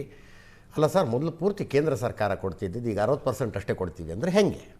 ಜಿ ರಾಮ್ಜಿಗೆ ಹೇಳೋದಕ್ಕಿಂತ ಮುಂಚೆ ಒಂದೆರಡು ವಿಷಯ ಪ್ರಸಾದ್ ನಾಥ್ ಅವರು ಮಾತಾಡಿದ ಮೇಲೆ ನಾನು ಒಂದೆರಡು ನಿಮಿಷ ಮಾತಾಡಿ ಆಮೇಲೆ G Ramji okay sir. Gundu Rao ಈ ರಾಜ್ಯದ ಮುಖ್ಯಮಂತ್ರಿಗಳಾಗಿರೋ ಸರ್, ಕಾಂಗ್ರೆಸ್ಸಿನ ಮುಖ್ಯಮಂತ್ರಿ ಗುಂಡೂರಾವ್ 25,000 ರೂಪಾಯಿ ಲಂಚ ತೊಗೊಂಡ್ರು ಅಂತೇಳಿ ಒಬ್ಬ ಮಂತ್ರಿ ರಾಜೀನಾಮೆ ತೊಗೊಳ್ತಾರೆ ಸರ್. ಆ ಮಂತ್ರಿನ ಅರೆಸ್ಟ್ ಮಾಡಲಿಕ್ಕೆ HCL ಏರ್ಪೋರ್ಟ್ಗೆ ಹೋಗ್ತಾರೆ. ನಾನು ಆ ಮಂತ್ರಿ ಹೆಸರು ಹೇಳೋದಿಲ್ಲ, ಪಾಪ ಇವತ್ತು ಅವರು ನಮ್ಮ ಮಧ್ಯೆ ಇಲ್ಲ. ಅವತ್ತು ಆ ರಾಜಕಾರಣ ಅವ್ರ ಲಾಸ್ಟ್ ಆಗೋಯ್ತು. ಕಡೆಗೆ ಅವ್ರನ್ನ ಕರ್ಕೊಂಬಂದು HCL ಏರ್ಪೋರ್ಟಿಂದ ಕರ್ಕೊಂಬಂದು ಆ ಅಧಿಕಾರಿನ ಡೆಲ್ಲಿಗೆ ಟ್ರಾನ್ಸ್ಫರ್ ಮಾಡಿ ಆ ಎಮ್ಮನ್ನ ರಾಜೀನಾಮೆ ತೊಗೊಳ್ತಾರೆ ಸರ್. ಆ ಎಮ್ಮನ್ನ ರಾಜಕೀಯ ಟೋಟಲಿ ಕ್ಲೋಸು. ಮತ್ತೆ ಅವ್ರು ಒಂದು MLA ಆಗಲಿಕ್ಕೆ ಆಗಲಿಲ್ಲ, ಎಲ್ಲೂ ಕಾಣಿಸ್ಕೊಳ್ಳಲಿಲ್ಲ ರಾಜಕಾರಣ. ಬರೀ 25,000 ರೂಪಾಯಿಗೆ ಒಬ್ಬರು ರಾಜೀನಾಮೆ. SM ಕೃಷ್ಣ ಅವ್ರ ಕಾಲದಲ್ಲಿ ಸ್ಲಿಪ್ ಆಫ್ ದಿ ಟಂಗ್ ವಿಧಾನ ಪರಿಷತ್ತಲ್ಲಿ ಒಬ್ಬ ಮಂತ್ರಿ ಏನೋ ಮಾತಾಡ್ತಾರೆ ಸರ್. ಅದಕ್ಕೆ ಗುಜರಾತಲ್ಲಿ ನಿಮ್ಗೆ ಆಗಿರೋದು ಭೂಕಂಪ ಆಗಿ ದೇವ್ರು ತೋರಿಸಿರೋದು ಅಂದರೆ ಸರ್ ರಾಜೀನಾಮೆ ತೊಗೊಳ್ತಾರೆ ಸರ್ ಯಡಿಯೂರಪ್ಪರವ್ರದ್ದು ಸರ್. SM ಕೃಷ್ಣಕ್ಕರ್ ರಾಜೀನಾಮೆ ಕೊಟ್ಟು ಮನೆಗೆ ಹೋಗು ಅಂತ ಹೇಳ್ತಾರೆ. ಮಾತಾಡಬೇಕಾದ್ರೆ ಒಂದು ಜವಾಬ್ದಾರಿ ಕೊಂಡು ಮಾತಾಡಬೇಕು ಅಂತ ಹೇಳ್ತಾರೆ. ಅದು ನಿಜವಾದ ಕಾಂಗ್ರೆಸ್ಸು. ಇವತ್ತು ಸರ್ ಇಷ್ಟೆಲ್ಲ ಹಗರಣಗಳು ನಡೀತಿದ್ರು ಸಹ ಸಿದ್ದರಾಮಯ್ಯನ ಮೇಲೂ ಸಹ ಅಥವಾ ಆಪಾದನೆ ಬಂದರೂ ಸಹ ಅದಕ್ಕೊಂದು SITಯನ್ನು ನೇಮಕ ಮಾಡಿ SITನಲ್ಲಿ ಏನೋ ಆಪಾದನೆ ಇಲ್ಲ ಅನ್ನೋ ರೀತಿಯಲ್ಲಿ ರಿಪೋರ್ಟನ್ನು ತೆಗೆದುಕೊಂಡು ಇವತ್ತು ರಾಜೀನಾಮೆ ಅಲ್ಲ ಸರ್, ಅದನ್ನು ಡಿಫೆಂಡ್ ಮಾಡ್ಕೊಳ್ಳೋ ಮಟ್ಟಕ್ಕೆ ಹೋಗುತ್ತೆ ಅಂತ ಕೇಳಿದ್ರೆ ಏನು ಅರ್ಥ ಸರ್ ಇದ್ರದ್ದು? ಇದು ಕಾಂಗ್ರೆಸ್ಸಾ ಇದು? ಅವತ್ತಿನ ಕಾಂಗ್ರೆಸ್ಸಲ್ಲಿ ಇವತ್ತಿನ ಸಿದ್ದರಾಮಯ್ಯನ ಕಾಂಗ್ರೆಸ್ಸಲ್ಲಿ ಸರ್ ಪ್ರಶಾಂತ್ ನಾಥ್ ಅವರು ಒಂದು ಮಾತು, ಇನ್ನೊಂದು 10 ವರ್ಷ ಆದ್ಮೇಲೆ ನಾವು ಜರ್ನಲಿಸಮ್ ಅಲ್ಲಿ ಇರ್ತೀವಿ ಸತ್ಯ. ಪ್ರಶಾಂತ್ ನಾಥ್ ಒಂದು ಮಾತು ಹೇಳಿದ್ರು ಅಲ್ಲ, 10 ವರ್ಷ 15 ವರ್ಷ ಆದ್ಮೇಲೆ BJP ವಕ್ತಾರರು ಕೂತ್ಕೊಂಡು ಸಿದ್ದರಾಮಯ್ಯವ್ರನ್ನ ಹೊಗಳಿರ್ತಾರೆ, ಆವಾಗಿನ ಗೌರ್ಮೆಂಟ್ ಬಯಸ್ತಾರೆ. ನಡ್ಕೊಂಡು ಹೋಗೋದೇ 40 ವರ್ಷದಿಂದ AK ಸುಬ್ಬಯ್ಯರಿದ್ದಲ್ಲಿಂದವೂ ನಡ್ಕೊಂಡ್ ಬಂದಿದ್ದೀವಿ ಸರ್. ಎಲ್ಲೂ ಈ ರೀತಿ ವ್ಯತ್ಯಾಸವಾಗಿ ನಮ್ಮ ಪಾರ್ಟಿ ನಡ್ಕೊಂಡಿರ್ತಕ್ಕಂಥದ್ದು ನಾವು ನೋಡಿಲ್ಲ ಸರ್. ಸರ್ ಪ್ರಶಾಂತ್ ನಾಥ್ ಅವರು ಒಂದು ಮಾತು ಹೇಳಿದ್ರು, 100ಕ್ಕೆ 100 ಸತ್ಯ ಸರ್. ಇಡೀ ದೇಶದಲ್ಲಿ VBG ರಾಮ್ಜಿ ಬಗ್ಗೆ ಯಾವುದೇ ರಾಜ್ಯಗಳು ಇದ್ರ ಬಗ್ಗೆ ವಿರುದ್ಧವಾಗಿ ಹೋರಾಟ ಇಲ್ಲ. ಕಮ್ಯುನಿಸ್ಟ್ ರಾಜ್ಯದಲ್ಲಿ ಹೋರಾಟ ನಡೀತಿಲ್ಲ, ವೆಸ್ಟ್ ಬೆಂಗಾಲಲ್ಲಿ ವಿರುದ್ಧವಾಗಿ ಹೋರಾಟ ಇಲ್ಲ, ಕಾಂಗ್ರೆಸ್ ಸರ್ಕಾರ ಇರ್ತಕ್ಕಂಥ ತೆಲಂಗಾಣದಲ್ಲಿ ಇದ್ರ ಬಗ್ಗೆ ಹೋರಾಟ ಇಲ್ಲ, ಕೇರಳದಲ್ಲಿ ಇದ್ರ ಬಗ್ಗೆ ಹೋರಾಟ ಇಲ್ಲ. ಸಿದ್ದರಾಮಯ್ಯನವರು ತನ್ನ ಕುರ್ಚಿಯನ್ನು ಭದ್ರ ಮಾಡ್ಕೊಳ್ಳಿಕ್ಕೆ, ಸೋನಿಯಾ ಗಾಂಧಿನ ಮೆಚ್ಚಿಸಲಿಕ್ಕೆ VBG ರಾಮ್ಜಿ ಬಗ್ಗೆ ತಗೊಳ್ಳಿದ್ರು. DK ಶಿವಕುಮಾರ್ KPCC ಅಧ್ಯಕ್ಷರು, ಈ ರಾಜ್ಯದ ಮುಖ್ಯಮಂತ್ರಿ ಅವರು ಮಾತಾಡ್ತಾ ಹೇಳ್ತಾರೆ, ಎಲ್ಲ ಪಂಚಾಯಿತಿಗಳ ಅಧಿಕಾರವನ್ನು ಕಿತ್ಕೊಂಡ್ಬಿಟ್ಟಿದ್ದಾರೆ ಅನ್ನತಕ್ಕಂಥ ಮಾತನ್ನು ಸುಳ್ಳನ್ನು ಹೇಳ್ತಾರೆ ಸಿದ್ದರಾಮಯ್ಯನವರು. DK ಶಿವಕುಮಾರ್ ಸರ್, ಇದು ಕನ್ನಡಕ್ಕೆ ಟ್ರಾನ್ಸ್ಲೇಟ್ ಮಾಡ್ಕೊಂಡಿರ್ತಕ್ಕಂಥ ಬಿಲ್ಲು ಸರ್. ಇದು ಕನ್ನಡಕ್ಕೆ ಟ್ರಾನ್ಸ್ಲೇಟ್ ಮಾಡ್ಕೊಂಡು ಎಲ್ಲೂ ಸಹ ಪಂಚಾಯಿತಿಗಳ ಅಧಿಕಾರವನ್ನು ಮೊಟಕುಗೊಳಿಸಿರ್ತಕ್ಕಂಥದ್ದು ಎಲ್ಲೂ ಸಹ ಈ ಬಿಲ್ ಯಾವ ಕಾಮಗಾರಿ ಆಗಬೇಕು ಅಂತ ನಿರ್ಧಾರವನ್ನು ಇದಕ್ಕೂ ಈಗ ಹೊಸದಾಗಿ ಏನು ಮಾಡಿದ್ರೆ ಒಂದು ಸ್ಟೀರಿಂಗ್ ಕಮಿಟಿಯನ್ನು ಮಾಡಿದ್ದಾರೆ. ಕೇಂದ್ರದ ಸ್ಟೀರಿಂಗ್ ಕಮಿಟಿ, ರಾಜ್ಯದ ಗ್ರಾಮೀಣಾಭಿವೃದ್ಧಿ ಇಲಾಖೆ ಒಂದು ಸ್ಟೀರಿಂಗ್ ಕಮಿಟಿ, ಜಿಲ್ಲಾ ಸ್ಟೀರಿಂಗ್ ಕಮಿಟಿ, ಈ ರೀತಿ ಇರುತ್ತೆ. ಬ್ಲಾಕ್ ಮಟ್ಟದಲ್ಲಿ ಕಾರ್ಯಕ್ರಮಗಳನ್ನು ಆಯೋಜನೆ ಮಾಡ್ತಕ್ಕಂಥ ತೀರ್ಮಾನ ಮಾಡ್ತಕ್ಕಂಥ. ಬ್ಲಾಕ್ ಮಟ್ಟ ಅಂದ್ರೆ ಯಾವುದು ಅಜಿತ್? ಪಂಚಾಯಿತಿ ಲೆಕ್ಕ, ಪಂಚಾಯಿತಿನ ಬ್ಲಾಕ್ ಮಟ್ಟ ಅಂದ್ರೆ ಯಾವುದು? ಪಂಚಾಯಿತಿ ಮಟ್ಟ. ಅದಾದ್ಮೇಲೆ ಜಿಲ್ಲೆ, ಅದಾದ್ಮೇಲೆ ರಾಜ್ಯ, ಅದಾದ್ಮೇಲೆ ಕೇಂದ್ರ. ಕೆಲವೊಂದು ಕೇಂದ್ರ ಪುರಸ್ಕೃತ ಯೋಜನೆಗಳನ್ನು ಕೇಂದ್ರ ತೀರ್ಮಾನ ಮಾಡ್ತದೆ, ರಾಜ್ಯ ಸರ್ಕಾರದ ಯೋಜನೆಗಳನ್ನ ರಾಜ್ಯ ಸರ್ಕಾರ ತೀರ್ಮಾನ ಮಾಡುತ್ತೆ. ಬ್ಲಾಕ್ ಮಟ್ಟದಲ್ಲಿ ಏನಾಗಬೇಕು ಅನ್ನೋದು ಆ ಪಂಚಾಯಿತಿ ತೀರ್ಮಾನ ಮಾಡುತ್ತೆ. ಅಜಿತ್, ನಾನೊಬ್ಬ ಪ್ರಭಾವಿ MLA, ಯಾವುದೋ ಒಂದು ಪಾರ್ಟಿಯ ಪ್ರಭಾವಿ MLA ಸರ್. ಒಂದು ಚೆಕ್ ಡ್ಯಾಮ್ ಕಟ್ಟಿದ್ರೆ 10 ಲಕ್ಷ ರೂಪಾಯಿ ಕೊಡ್ತಾರೆ ಸರ್. ಒಂದು 20 ಚೆಕ್ ಡ್ಯಾಮ್ ನಾನು ಹಾಕೊಂಡ್ಬಿಡ್ತೀನಿ ಸರ್. ಒಂದು 20 ಚೆಕ್ ಡ್ಯಾಮ್ 2 ಕೋಟಿ ಹೊರಟೋಯ್ತಾ ಒಂದಕ್ಕೆ ದುಡ್ಡು? ಆ ಒಂದು ಹೋಬಳಿನಲ್ಲಿ 2 ಕೋಟಿ ಒಂದಕ್ಕೆ ಹೊರಟೋಯ್ತಲ್ಲ ಸರ್. ಈಗ ಆಗಿಲ್ಲ. ಕುಡಿಯೋ ನೀರಿಗೆ, ಗ್ರಾಮೀಣ ರಸ್ತೆಗಳನ್ನು ಮಾಡಲಿಕ್ಕೆ, ಮೋರಿಗಳನ್ನು ಮಾಡಲಿಕ್ಕೆ, ಅಸೆಟ್ನ ಕ್ರಿಯೇಟ್ ಮಾಡ್ಕೊಳ್ಳಿಕ್ಕೆ ಸರ್. ಒಬ್ಬ ಗ್ರಾಮೀಣ ಪ್ರದೇಶದಲ್ಲಿ ರೈತ ತನ್ನ ಬದುಕು ಭಾವನೆಗಳೊಂದಿಗೆ ಬದುಕ್ತಾನೆ ಸರ್, ಕೆಲಸ ಮಾಡ್ಕೊಂಡು ಬದುಕ್ತಾನೆ. ತಾನು ನರೇಗಾದಲ್ಲಿ ಕೆಲಸ ಮಾಡಿಕೊಂಡು ತನ್ನ ಮನೆಯಲ್ಲಿ ಒಂದು ಕೊಟ್ಟಿಗೆ ಮನೆ ಬಿದ್ದೋಗಿದ್ರೆ, ಎಮ್ಮೆ ಕೊಟ್ಟಿಗೆ ಮನೆ, ಹಸಿನ ಕೊಟ್ಟಿಗೆ ಮನೆ ಕಟ್ಕೋಬೋದು ಸರ್. ಅದಕ್ಕೆ 40,000 ರೂಪಾಯಿ ದುಡ್ಡು ಕೊಡ್ತಾರೆ. ಅದನ್ನು ತೀರ್ಮಾನ ಮಾಡೋದು ಗ್ರಾಮ ಪಂಚಾಯಿತಿ. ನಾನೊಬ್ಬ ಪ್ರಭಾವಿ MLA, ನಾನೇ ಒಂದು 50 ಚೆಕ್ ಡ್ಯಾಮ್ ಮಾಡ್ಕೊಂಬಿಟ್ಟು 5 ಕೋಟಿ ದುಡ್ಡು ಎತ್ಕೊಂಡು ಹೋಗ್ಬಿಟ್ರೆ ಆ ಗ್ರಾಮೀಣ ಪ್ರದೇಶದ ಬಡವ ರೈತ ಏನು ಮಾಡ್ಕೊಳ್ತಾನೆ? ಕೊಟ್ಟಿಗೆ ಮನೆ ಮಾಡ್ಕೊಳ್ತಾನ, ಈರುಳ್ಳಿ ಶೆಡ್ ಮಾಡ್ಕೊಳ್ತಾನ, ಕೊಳ ಏನೋ ಕೃಷಿ ಹೊಂಡ ಮಾಡ್ಕೊಳ್ಳಿಕ್ಕೆ ಆಗ್ತದೆ ಸರ್. ಸರ್, ಕೊಟ್ಟಿಗೆ ಮುಂಚೆನೂ ಮಾಡ್ಕೊತಾ ಇದ್ರು, ಅದರಲ್ಲಿ ಈಗಲೂ ಅವಕಾಶ ಇದೆ. ಅಲ್ಲ, ಬಹಳ ಕಡಿಮೆ ಸರ್. ಏನಾಗುತ್ತೆ ಅಂದ್ರೆ ಯಾರೋ ತೀರ್ಮಾನ ಮಾಡ್ತಿದ್ರು. ನಾನು ಹೇಳಿ ಇಲ್ಲ ಅಂತಲ್ಲ, ಖಾಸಗಿ ಕೊಟ್ಟಿಗೆಗಳ ಮೇಲೆ ಬರೆದು ಹಾಕಿದ್ದಾರೆ ಸರ್. ಸರ್ ಇದೆ ಅಜಿತ್, ಇಲ್ಲ ಅಂತ ಹೇಳಲ್ಲ. ಇದೆ ಏನಾಗುತ್ತೆ ಅಂತ ಕೆಲವು ಕಡೆ ಮಾಡಿದ್ದಾರೆ ಸರ್. ಕೆಲವು ಕಡೆ ದುಡ್ಡು ಒಂದೇ ಯೋಜನೆಗೆ ದುಡ್ಡು ಹೋಗ್ಬಿಟ್ರೆ, ಇಲ್ಲಪ್ಪ ಅದು ನಿಮ್ಮ ತಾಲೂಕಿಗೆ ಇಷ್ಟು ದುಡ್ಡು ಕೊಟ್ಟು ಆಗೋಗ್ಬಿಟ್ಟಿದೆ ಅಂತ ಹೇಳಿ ಕ್ಲೋಸ್ ಮಾಡ್ಬಿಡ್ತಾರೆ. ಆದರೆ ವರ್ಕ್ ಎಲ್ಲಕ್ಕೂ ಡಿಸೆಂಟ್ರಲೈಸ್ಡ್ ಆಗಿ ಮಾಡೋದಕ್ಕೆ ಇದು ತಂದಿರತಕ್ಕಂಥ ಬಿಲ್ಲು ದಯಮಾಡಿ ಡಿ ಕೆ ಶಿವಕುಮಾರ್ ಅವರು ಸುರ್ಜೇವಾಲಾ ಆಮೇಲೆ ವೇಣುಗೋಪಾಲ್ ಕೆ ಸಿ ವೇಣುಗೋಪಾಲ್ ಬರ್ತಲ್ಲ ಸರ್, ಯಾಕೆ ಕೇರಳದಲ್ಲಿ ಹೋರಾಟ ಮಾಡ್ತಾ ಇಲ್ಲ ಇದ್ರ ಬಗ್ಗೆ? ಕೇರಳ ಹೆಂಗ್ ಅಕ್ಸೆಪ್ಟ್ ಮಾಡ್ಕೊಂಡಿದೆ? ವೇಣುಗೋಪಾಲ್ ಮಾಡ್ಲಿ ಕೇರಳದಲ್ಲಿ, ಯಾಕೆ ಇದ್ರ ಬಗ್ಗೆ ವಿರೋಧ ಮಾಡ್ತಾ ಇಲ್ಲ ಸರ್? ಕಾಂಗ್ರೆಸ್ ಗೌರ್ಮೆಂಟ್ ಇರೋ ಜಾಗದಲ್ಲಿ ಇದನ್ನ ಅಕ್ಸೆಪ್ಟ್ ಮಾಡ್ಕೊಂಡಿದೆ, ವೆಸ್ಟ್ ಬೆಂಗಾಲ್ ಅಲ್ಲಿ ಅಕ್ಸೆಪ್ಟ್ ಮಾಡ್ಕೊಂಡಿದೆ, ಒಕ್ಕೂಟದ ವ್ಯವಸ್ಥೆಯಲ್ಲಿ ಇರ್ತಕ್ಕಂಥ ಎಲ್ಲಾ ರಾಜ್ಯಗಳು ಒಪ್ಕೊಂಡಿದೆ. ಡಿ ಕೆ ಶಿವಕುಮಾರ್ ಸಿದ್ದರಾಮಯ್ಯನವರ ಕಿತ್ತಾಟದಲ್ಲಿ ಸೋನಿಯಾ ಗಾಂಧಿ ಅವ್ರನ್ನ, ರಾಹುಲ್ ಗಾಂಧಿ ಅವ್ರನ್ನ ಓಲೈಕೆ ಮಾಡ್ಕೊಳ್ಳೋ ದೃಷ್ಟಿಗೋಸ್ಕರ ಈ VBG ರಾಮ್ಜಿಗೆ ತಕರಾರು ತೆಗೆದಿದ್ದಾರೆ. ಇವ್ರಿಗೆ ಗಾಂಧಿ ಹೆಸರು ಬಿಟ್ಟಿದ್ದಾರೆ ಅಂತ ಒಂದ್ಸಲ ಹೇಳ್ತಾರೆ, ಪಂಚಾಯತಿ ಅಧಿಕಾರನ ಕಿತ್ಕೊಂಡಿದ್ದಾರೆ ಅಂತ ಹೇಳ್ತಾರೆ. ದಯಮಾಡಿ ಈ ಬಿಲ್ಲನ್ನು ಒಂದು ಸಲ ಡಿ ಕೆ ಶಿವಕುಮಾರ್ ಸಿದ್ದರಾಮಯ್ಯ ಕೂತ್ಕೊಂಡು ಓದ್ಲಿ, ಎಲ್ಲಿ ಕಡಿಮೆ ಆಗಿದೆ, ಎಲ್ಲಿ ಬಿಟ್ಟಿದ್ದಾರೆ ಅಂತಕ್ಕಂಥದ್ದು. 100 ಇರೋದು ದಿನ 125 ಆಗಿದೆ. 1,51,000 ಕೋಟಿ ಹಣ ಬಿಡುಗಡೆ ಮಾಡಿದ್ದಾರೆ. 2009ರಿಂದ 2014ಕ್ಕೆ 33,000 ಕೋಟಿ ಬಿಡುಗಡೆ ಆಗಿತ್ತು. 2014ರಿಂದ 2022 86,000 ಕೋಟಿ ಬಿಡುಗಡೆ ಆಗಿದೆ. ಈ ಸಲ 1,51,000 ಕೋಟಿ ಬಿಡುಗಡೆ ಆಗಿದೆ. ಎಲ್ಲಿ ಕಡಿಮೆ ಆಗಿದೆ? ಹೆಚ್ಚಿಗೆ ಆಗಿದೆ, ದುಡ್ಡು ಹೆಚ್ಚಿಗೆ ಆಗಿದೆ ಸರ್. ಜೊತೆಗೆ ಸರ್ ಇವ್ರು ಹೇಳ್ತಾರೆ ನಮ್ ದುಡ್ಡು 4 ಲಕ್ಷ ಕೋಟಿ ತೆರಿಗೆ ದುಡ್ಡು, GST ದುಡ್ಡು. Sir GST council meeting Congress ಇಂದ ಹೋಗೋದಿಲ್ಲ, 15th ಫೈನಾನ್ಸ್ ಕಮಿಷನ್ ಮೀಟಿಂಗ್ ಹೋಗೋದಿಲ್ಲ, ಅಲ್ಲಿ ಕೂತ್ಕೊಂಡು ನೀತಿ ಆಯೋಗದ ಮೀಟಿಂಗ್ ಹೋಗೋದಿಲ್ಲ, ಅಲ್ಲಿ ಕೂತ್ಕೊಂಡು ನಮ್ಮ ರಾಜ್ಯಕ್ಕೆ ಬರ್ಬೇಕಾಗಿರೋಂತ ಅಗ್ರೆಸಿವ್ ಆಗಿ ಕೇಳಿ, ಎಲ್ಲಿ ಕೊಡ್ಲಿಲ್ಲ ಅನ್ನೋಂಥದ್ದು ಹೇಳಿ. ಕೇಳಿದ್ರೆ ಇಲ್ಲ ನಮ್ದು ಟ್ಯಾಕ್ಸ್ ದುಡ್ಡು ನಮ್ಮಲ್ಲಿ ಸರ್, ಒಂದು ನಿಮಿಷ ಸರ್, ಟ್ಯಾಕ್ಸ್ ದುಡ್ಡು ನಮ್ 4 ಲಕ್ಷ ಕೋಟಿ ಕಲೆಕ್ಟ್ ಆಗೋಯ್ತು, 100 ರೂಪಾಯಿ ಕಲೆಕ್ಟ್ ಮಾಡ್ಕೊಂಡ್ರೆ 13 ರೂಪಾಯಿ ಮಾತ್ರ ಬರ್ತದೆ ಅಂತ. ಸರ್ ಇದು ಇವತ್ತಿನ ಸಿಸ್ಟಮ್ ಅಲ್ಲ, 1947ರಿಂದ ನಡ್ಕೊಂಡ್ ಬಂದಿರ್ತಕ್ಕಂಥ ಸಿಸ್ಟಮ್, ಅವತ್ತೇ ತೀರ್ಮಾನ ಆಗಿರ್ತಕ್ಕಂಥ. ಸರ್ ಸಿದ್ದರಾಮಯ್ಯನವರು 14-15ನೇ ಬಾರಿ ಬಡ್ಜೆಟ್ ಅನ್ನು ಮಂಡಿಸಿದಾರಲ್ಲ, ಯಾವಾಗೆಲ್ಲ ಇದಿರ್ಲಿಲ್ಲ ಈ ಸಿಸ್ಟಮ್. ಅವತ್ತಿದ್ದು ಇದೇ ಸಿಸ್ಟಮೇ, ಇವತ್ತಿರ್ತಕ್ಕಂಥದ್ದು ಇದೇ ಸಿಸ್ಟಮ್. ಮೊನ್ನೆ ನನಗೂ ಅಜಿತ್ ಅವ್ರಿಗೂ ಒಬ್ರು ಹಿರಿಯ ಮಂತ್ರಿಗಳು ಸಿಕ್ಕಿದ್ರು. ನಾನು ಅವ್ರು ಹೇಳಿದ್ದು ಹೇಳ್ತೀನಿ, ಅದಕ್ಕೆ ನೀವು ಉತ್ತರ ಕೊಡಿ. ಒಬ್ಬ ಹಿರಿಯ ಮಂತ್ರಿಗಳು ಸಿಕ್ಕಿದ್ರು. ನಾವು ಕೇಳ್ತಾ ಇದ್ವಿ ಏನು ಜಿ ರಾಮ್ಜಿ ಇದರ ಬಗ್ಗೆ ಎಲ್ಲ ಬಿಲ್ ಬಗ್ಗೆ ಕೇಳಿದಾಗ ಏನು ವಿರೋಧ ಅಂತಕ್ಕಂಥದ್ದು. ಅವರು ಒಂದೊಂದು ಸಿಂಪಲ್ ಏನು ಹೇಳಿದರು ಅಂತಂದರೆ, ಇಲ್ಲ saying of the central government ಮತ್ತು ಅಲ್ಲಿನ ಲೋಕಲ್ ಮೆಂಬರ್ ಆಫ್ ಪಾರ್ಲಿಮೆಂಟ್ದು ಸ್ಥಳೀಯ MP ಗಳ ಆಟಾಟೋಪ ಜಾಸ್ತಿ ಆಗುತ್ತೆ. ನಮಗೆ ಓಕೆ, ನಾವು MP ಗಳು ಭಾಳ ಫ್ರೆಂಡ್ಸ್ ಇದ್ದೀವಿ, ಬೇರೆ ಪಾರ್ಟಿಯಲ್ಲಿದ್ದರು, ಆದರೆ ಬೇರೆಯವ್ರಿಗೆ ಇದರಿಂದ ಸಮಸ್ಯೆ ಆಗುತ್ತೆ ಅಂತಕ್ಕಂಥದ್ದು ಅವ್ರು ಹೇಳ್ತಾ ಇದ್ರು. ಬಟ್ ಇವಾಗ ಆತರ ಆಗಲ್ಲ. ಇದೆ ಇಲ್ಲ, ಈಗ ಆಗಲ್ಲ ಸರ್. ಮುಂಚೆ ನಾನೇ ಹೇಳಿದೆ, ಯಾರೋ ಪ್ರಭಾವಿ ಇರೋನು ಒಂದು 20 ಚೆಕ್ ಡ್ಯಾಮ್ಗೆ ಹಾಕೊಂಡು ಹೋಗ್ಬಿಡ್ತಾನೆ, 2 ಕೋಟಿ ಅಲ್ಲೇ ಓಟ. ಈಗ ಹಂಗಿಲ್ಲ ಸರ್. ಚೆಕ್ ಡ್ಯಾಮ್ಗೆ ಎಷ್ಟು ಕೊಡ್ಬೇಕು, ಚೆಕ್ ಡ್ಯಾಮ್ಗೆ ಎಷ್ಟು ಕೊಡಬೇಕು, ಕೃಷಿ ಹೊಂಡಕ್ಕೆ ಎಷ್ಟು ಕೊಡಬೇಕು, ರಸ್ತೆಗೆ ಎಷ್ಟು ಕೊಡಬೇಕು, ಮೋರಿಗೆ ಎಷ್ಟು ಕೊಡಬೇಕು ಅಂತಕ್ಕಂಥ ತೀರ್ಮಾನ ಆಗುತ್ತೆ ಇಲ್ಲಿ. ಈಗ ಮುಂಚೆ ನನ್ನ ಇಷ್ಟ ಬಂದಾಗ ಕೆರೆ ಹೂಳೆತ್ತದು ಸರ್, ಅದೇ ಮಣ್ಣು ಕೆರೆ ಎಲ್ಲ ಹಸಿರಿಗಿರ್ತಕ್ಕಂಥ ಕೆರೆನ ಕೆಂಪು ಮಾಡಿಬಿಟ್ಟು ನಾನು 50,000 30,000 ಮೆಟ್ರಿಕ್ ಟನ್ ಹೂಳೆತ್ತಿದ್ದೀನಿ ಅಂತೇಳಿ ಬಿಲ್ ಮಾಡ್ತಿದ್ದೀನಿ. ಇದು ಹಿಂಗಿಲ್ಲ. ಈಗ ಎಷ್ಟು ಕೆರೆಗಳನ್ನು ಹೂಳೆತ್ತಬೇಕು ಅನ್ನೋ ತೀರ್ಮಾನ ಮಾಡುತ್ತೆ ಸ್ಟೀರಿಂಗ್ ಕಮಿಟಿ. ಅಷ್ಟೇ ಕೆರೆಗಳ ಹೂಳೆತ್ತಬೇಕು. ಯಾಕೆಂದ್ರೆ ಎಲ್ಲ ದುಡ್ಡು ಒಂದು ಕೆರೆ ಹೂಳೆತ್ತೋದಕ್ಕೆ 5 ಕೋಟಿ ಖರ್ಚು ಮಾಡ್ಬಿಟ್ರೆ ಬೇರೆ ದುಡ್ಡು ಎಲ್ಲೋ ಬೇಕು ತಾಲೂಕಿಗೆ. ಎಲ್ಲ ವರ್ಕು ಡಿವೈಡ್ ಆಗೋ ದೃಷ್ಟಿಯಿಂದ ಹೇಳಿ ಸರ್. ಸರ್ ಈಗ ಏನಾಗಿದೆ, ತಾವು ಪ್ರಸ್ತಾಪ ಮಾಡಿದಾಗ ಮೊದಲನೇ ವಿಷಯಕ್ಕೊಂದು ನನ್ನ ಒಂದು ಅನಿಸಿಕೆ, ನಮ್ಮ ಪಕ್ಷದ ಅಭಿಪ್ರಾಯವನ್ನು ಹೇಳ್ಬಿಡ್ತೀನಿ. ಈಗಾಗಲೇ ಎಕ್ಸೈಸ್ ಡಿಪಾರ್ಟ್ಮೆಂಟಲ್ಲಿ ಏನು ನಡೀತಾ ಇದೆ, ಏನು ನಡೆದಿತ್ತು ಹಿಂದೆ, ಈಗ ಏನು ನಡೀತಿದೆ ಅಂತಕ್ಕಂಥದ್ದು ನಮಗೆ ಗೊತ್ತಿರುವಂಥ ಹಗರಣ ಆಗಿದೆ ಅಂತ ನಿಮ್ಗೆ ಯಾಕೆ ಅನ್ನಿಸ್ತಾ ಇದೆ ಸರ್? ನಮಗೆ ಯಾವುದೋ 3 ಆಡಿಯೋ ಸಾಕಾ ಪ್ರೂಫ್? ಸರಿ, ಸಾಕ್ಷಿ ಕೊಡಿ ಅಂತಾರಲ್ಲ ತಿಮ್ಮಾಪುರ ಅವರು. ಸರ್ ಈಗ ಅಲ್ಲಿದ್ದಂಥ ಅಧಿಕಾರಿನ ಲೋಕಾಯುಕ್ತದವರು ಟ್ರ್ಯಾಪ್ ಮಾಡಿದಾಗ ಯಾರ ಹೆಸರು ಹೇಳಿದ್ರು? ಯಾರಿಗೆ ನಾವು ಮಾಮೂಲನ್ನು ಕೊಡಬೇಕು ಅಂತಕ್ಕಂಥದ್ದನ್ನು ಅಲ್ಲಿ ಹೇಳಿದ್ದಾರೆ. ಆ ಅಧಿಕಾರಿಯನ್ನು ಇವತ್ತಿನ ದಿವಸ ನೀವು ಬಂಧಿಸಿದಿರಿ. ತನಿಖೆಯಿಂದ ಇವತ್ತಿನ ದಿವಸ ಗೊತ್ತಾಗಿರಬೇಕಾಗಿತ್ತು ಈಚೆಗೆ. ಇಲ್ಲಿವರೆಗೂ ಆ ವಿಷಯಗಳು ಯಾಕೆ ಬಾಯಿ ಬಿಡ್ತಾ ಇಲ್ಲ? ಒಂದು ವಿಷಯ ಆಯಿತು ಸರ್. ಈಗೇನಾಗುತ್ತೆ, ಇದೇ ಶ್ರೀಯುತ ತಿಮ್ಮಾಪುರ ಅವರು ಒಂದು ಪರವಾನಗಿಗಳನ್ನು ಕೊಡ್ಲಿಕ್ಕೋಸ್ಕರ ಇದನ್ನು ಕರೀತಾರೆ ಸರ್, ಏನು ಕರಡನ್ನು ತಿದ್ದುಪಡಿ ಮಾಡ್ತಾರೆ. ತಿದ್ದುಪಡಿ ಮಾಡಿದಂಥ ಸಂದರ್ಭದಲ್ಲಿ ಅದನ್ನು ಕರಡನ್ನು ಪ್ರಕಟ ಮಾಡ್ತಾರೆ. ಅದಕ್ಕೆ ಆಕ್ಷೇಪಣೆಗಳು ಕರೀತಾರೆ. ಆಕ್ಷೇಪಣೆಗಳ ಕರೆದ್ರ ಮೇಲೆ ಇಲ್ಲಿಯವರೆಗೂ ಒಂದೇ ಒಂದು ಆಕ್ಷೇಪಣೆಯನ್ನು ಈ ರಾಜ್ಯ ಸರ್ಕಾರ ಪರಿಗಣನೆ ಮಾಡಿಲ್ಲ. ಇಷ್ಟು ಆಕ್ಷೇಪಣೆಗಳಲ್ಲಿ ರಾಜ್ಯದಲ್ಲಿ ಎಷ್ಟು ಆಕ್ಷೇಪಣೆಗಳು ಬರುತ್ತವೋ ಅಷ್ಟು ಆಕ್ಷೇಪಣೆಗಳಲ್ಲಿ ಈ ಸರ್ಕಾರ ಸನ್ಮಾನ್ಯ ತಿಮ್ಮಾಪುರ ಅವರು ಒಂದೇ ಒಂದು ಆಕ್ಷೇಪಣೆಯನ್ನು ಪರಿಗಣನೆ ಮಾಡಿಲ್ಲ. ಪಾರಾಸಕ್ಟಾಗಿ ಅವ್ರು ಮಾಡಿರ್ತಕ್ಕಂಥ ಕರಡನ್ನು ಇವತ್ತು ದಿವಸ ಅಪ್ರೂವ್ ಮಾಡಿ ಕಾಯ್ದೆಯಾಗಿ ಬಿಡ್ತಾರೆ. ಅದರ ಅರ್ಥ ಏನಲ್ಲಿಗೆ? ಯಾರು ಪರವಾಗಿ ಮಾಡ್ಕೊತಾ ಇದ್ದಾರೆ? ಏನು ಮಾಡ್ಲಿಕ್ಕೆ ಕೊಟ್ಟಿದ್ರಿ ನೀವು? ಇದು ಸರ್ ಇವತ್ತು ಬೆಂಗಳೂರು ನಗರದಲ್ಲಿ ಇವತ್ತು ಎಷ್ಟು ಪರವಾನಗಿಗಳಿವೆ ಇವೆ ಅಂತಂದರೆ, ಅಂಗಡಿಗಳಿವೆ ಅಂದರೆ 1000 ಅಂಗಡಿಗಳಿವೆ ಸರ್. ಇವತ್ತು ಬೆಂಗಳೂರು ನಗರ ಜಿಲ್ಲೆ ಪೂರ್ತಿ ನೋಡ್ಕೊಳ್ಳಿಕ್ಕೆ ಒಬ್ಬ DC ಸಾಕು, ರೆವಿನ್ಯೂ ಡಿಪಾರ್ಟ್ಮೆಂಟ್ ನೋಡ್ಕೊಳ್ಳಿಕ್ಕೆ ಒಬ್ಬ DC ಸಾಕು. ಆದರೆ ಎಕ್ಸೈಸ್ ಡಿಪಾರ್ಟ್ಮೆಂಟ್ ನೋಡ್ಕೊಳ್ಳಿಕ್ಕೆ 8 ಜನ DCಗಳು. ಕೇಳಿದ್ದಾರೆ ಸರ್ ಈ ಪ್ರಪಂಚದಲ್ಲೆಲ್ಲರೂ? 8 ಜನ DCಗಳು ಬೆಂಗಳೂರು ನಗರದ 1000 ಅಂಗಡಿಗಳು ನೋಡ್ಕೊಳ್ಳಿಕ್ಕೆ. ಯಾವಾಗಿಂದ ಬಂದಿದ್ದು ಸಿಸ್ಟಮ್ ಇದು ಸರ್?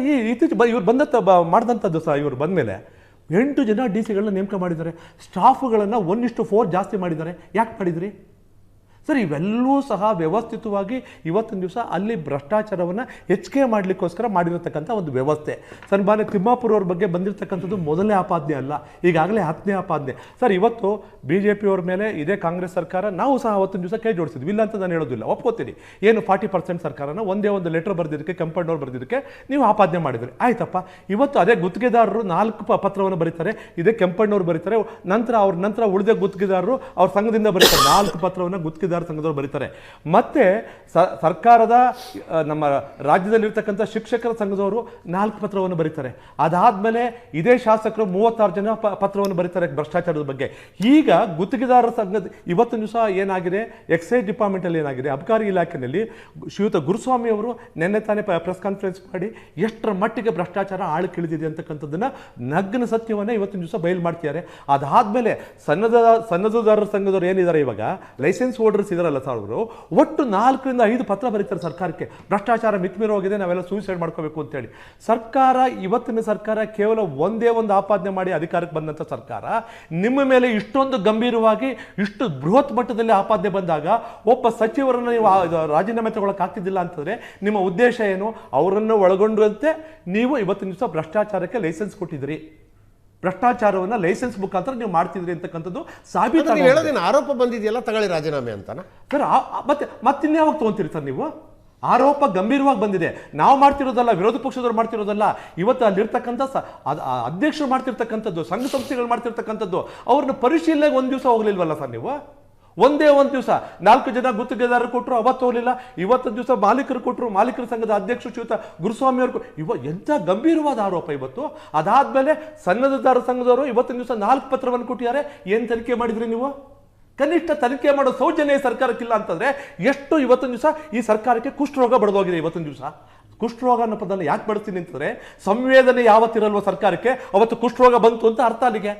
ಈ ಸರ್ಕಾರಕ್ಕೆ ಇಷ್ಟು ಬೃಹತ್ ಪ್ರಮಾಣದಲ್ಲಿ ಪತ್ರಗಳು ಬಂದು ಆಪಾದನೆ ಮಾಡಿದ್ರು ಸಹ, ಆಪಾದನೆ ಮಾಡಿದಂಥ ವ್ಯಕ್ತಿಗಳೆಲ್ಲರೂ ಸಹ ಇವತ್ತಿನ ದಿವಸ ಜವಾಬ್ದಾರಿ ಸ್ಥಾನದಲ್ಲಿರ್ತಕ್ಕಂಥವ್ರು ಮಾಡಿರ್ತಕ್ಕಂಥ ಆಪಾದನೆ, ಅದ್ರ ಬಗ್ಗೆ ಪ್ರಾಥಮಿಕ ತನಿಖೆಯನ್ನು ಸಹ ನೀವು ಯಾಕೆ ಮಾಡ್ತಾ ಇಲ್ಲ?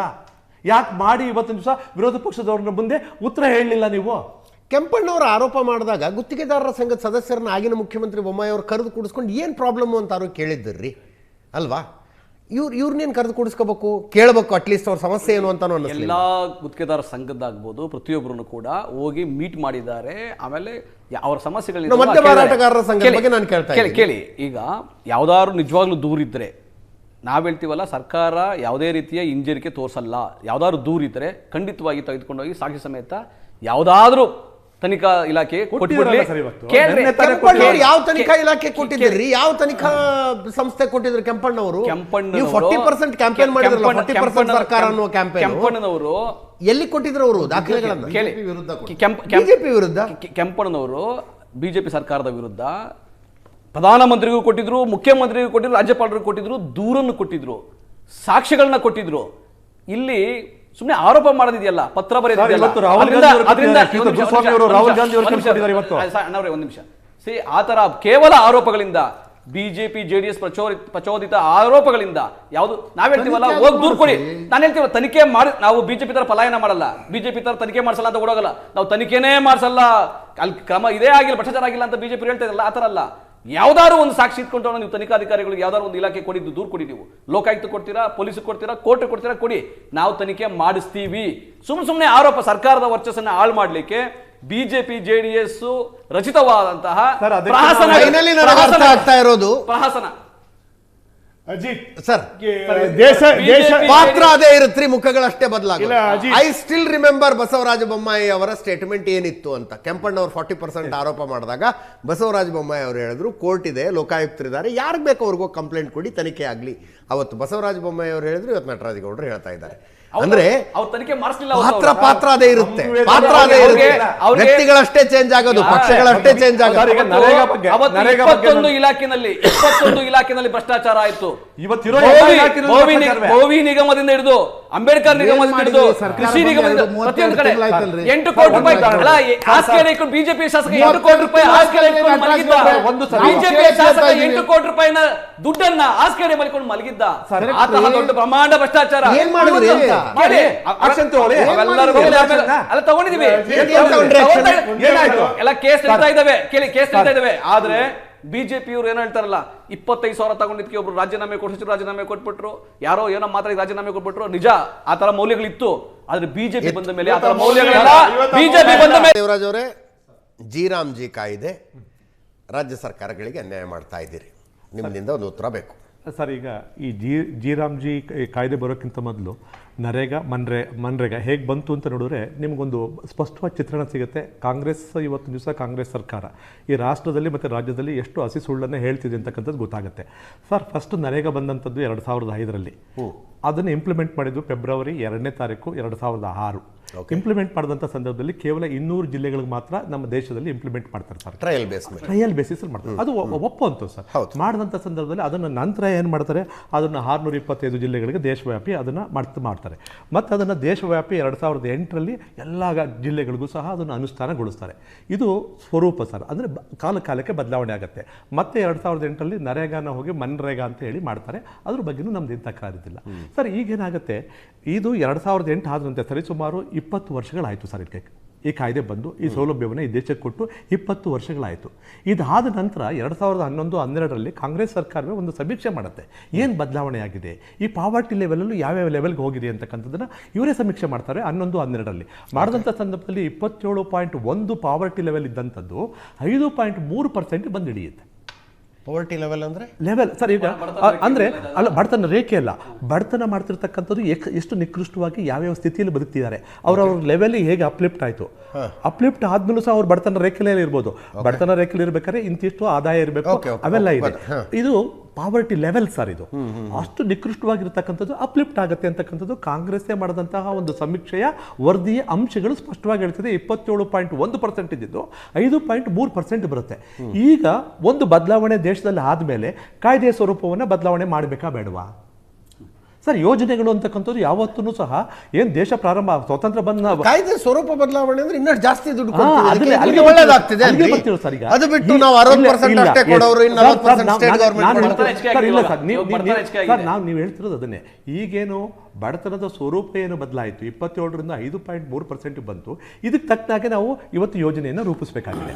ಇದಕ್ಕೆ ಯಾವ ರೀತಿ ಯೋಜನೆಯನ್ನು ರೂಪಿಸಬೇಕಾಗತ್ತೆ, ಇಲ್ಲಿ ಏನೇನು ನ್ಯೂನತೆಗಳಿದ್ದು ಅದನ್ನೆಲ್ಲ ಸರಿಪಡಿಸ್ಕೊಂಡು ರೂಪಿಸಬೇಕು. ಯಾವ ರೀತಿ ಸರ್, ಇವತ್ತು ನನ್ನ ರಾಜ್ಯಕ್ಕೆ ಇಲ್ಲಿವರೆಗೂ 5.5 ಅಂದರೆ 5.5 ಲಕ್ಷ ಕೋಟಿ ಇವತ್ತು ದಿವಸ ಬಂದಿದೆ ನರೇಗಾದಲ್ಲಿ ಸರ್. ಯಾವುದು ಇವತ್ತು 5.5 ಲಕ್ಷ ಕೋಟಿಯಲ್ಲಿ ನೀವು ನೋಡಿ ಸರ್, ಇದು ಕಾಯ್ದೆಯನ್ನು ಕಾಂಗ್ರೆಸ್ ಸರ್ಕಾರ ತಂದಂಥ ಸಮಯದಲ್ಲಿ ಇದ್ದಂಥ ಆಬ್ಜೆಕ್ಟಿವ್ ಏನಿತ್ತು ಅಂತಂದರೆ provide guaranteed wage employment, improve rural infrastructure and create durable assets ಅಂತ ಇದೆ ಸರ್. ಸರ್, ಇವತ್ತು 5.5 ಲಕ್ಷ ಕೋಟಿಯನ್ನು ರಿಸೀವ್ ಮಾಡಿದಂಥ ರಾಜ್ಯ ಸರ್ಕಾರ ಯಾವ್ದು ಕಣ್ಣು ಕಾಣುವಂಥದ್ದು ಯಾವ್ದಾರು ಆಸೆಟ್ ಅನ್ನು ರಾಜ್ಯದಲ್ಲಿ ತೋರಿಸಿ ನೋಡಿ. ಬರ್ತೀನಿ ಅಲ್ಲಿಗೆ ಸರ್. ಇಲ್ಲಿ ಏನಾಗ್ತಿತ್ತು, ಮನೆ ಮುಂದೆ ರಸ್ತೆ, ನಾನೀಗ ಈಗ ಏನಾಗ್ತಿದೆ ಸರ್, ಈಗ ಬದಲಾವಣೆ ಆಗಿರೋ ತೂಕದ ಚರ್ಚೆ 2 ದಿವಸ ಏನ್ ಇದಕ್ಕೆ ಮೀಸಲಾಗಿ ಇಟ್ಟಿದಿರಲ್ಲ, ಅವತ್ತು ನಡೀಲಿ ಸರ್ ಸೆಷನ್ ನಲ್ಲಿ. ಅಲ್ಲಿ ನಡೀತದೆ. ಈಗೇನಾಗುತ್ತೆ ಸರ್, ಈಗೇನಾಗುತ್ತೆ ತೂಕದ ಚರ್ಚೆ ಉಳಿತಾಯ ಕಮ್ಮಿ ಆಗಿದೆ, ಜನಗಳದ್ದು ಉಳಿತಾಯ ಕಮ್ಮಿ ಆಗಿದೆ, ಆದಾಯ ಕಮ್ಮಿ ಆಗಿದೆ. Thank you Prashant. ಇದರೊಂದಿಗೆ ಇವತ್ತಿನ ಲೆಫ್ಟ್ ರೈಟ್ ಅಂಡ್ ಸೆಂಟರ್ ಮುಗಿಸ್ತಾ ಇದ್ದೀನಿ. ನೇರ ದಿಟ್ಟ ನಿರಂತರ ಸುದ್ದಿಗಾಗಿ ನೋಡ್ತಾ ಇರಿ ಏಷ್ಯಾನೆಟ್ ಸುವರ್ಣ ನ್ಯೂಸ್.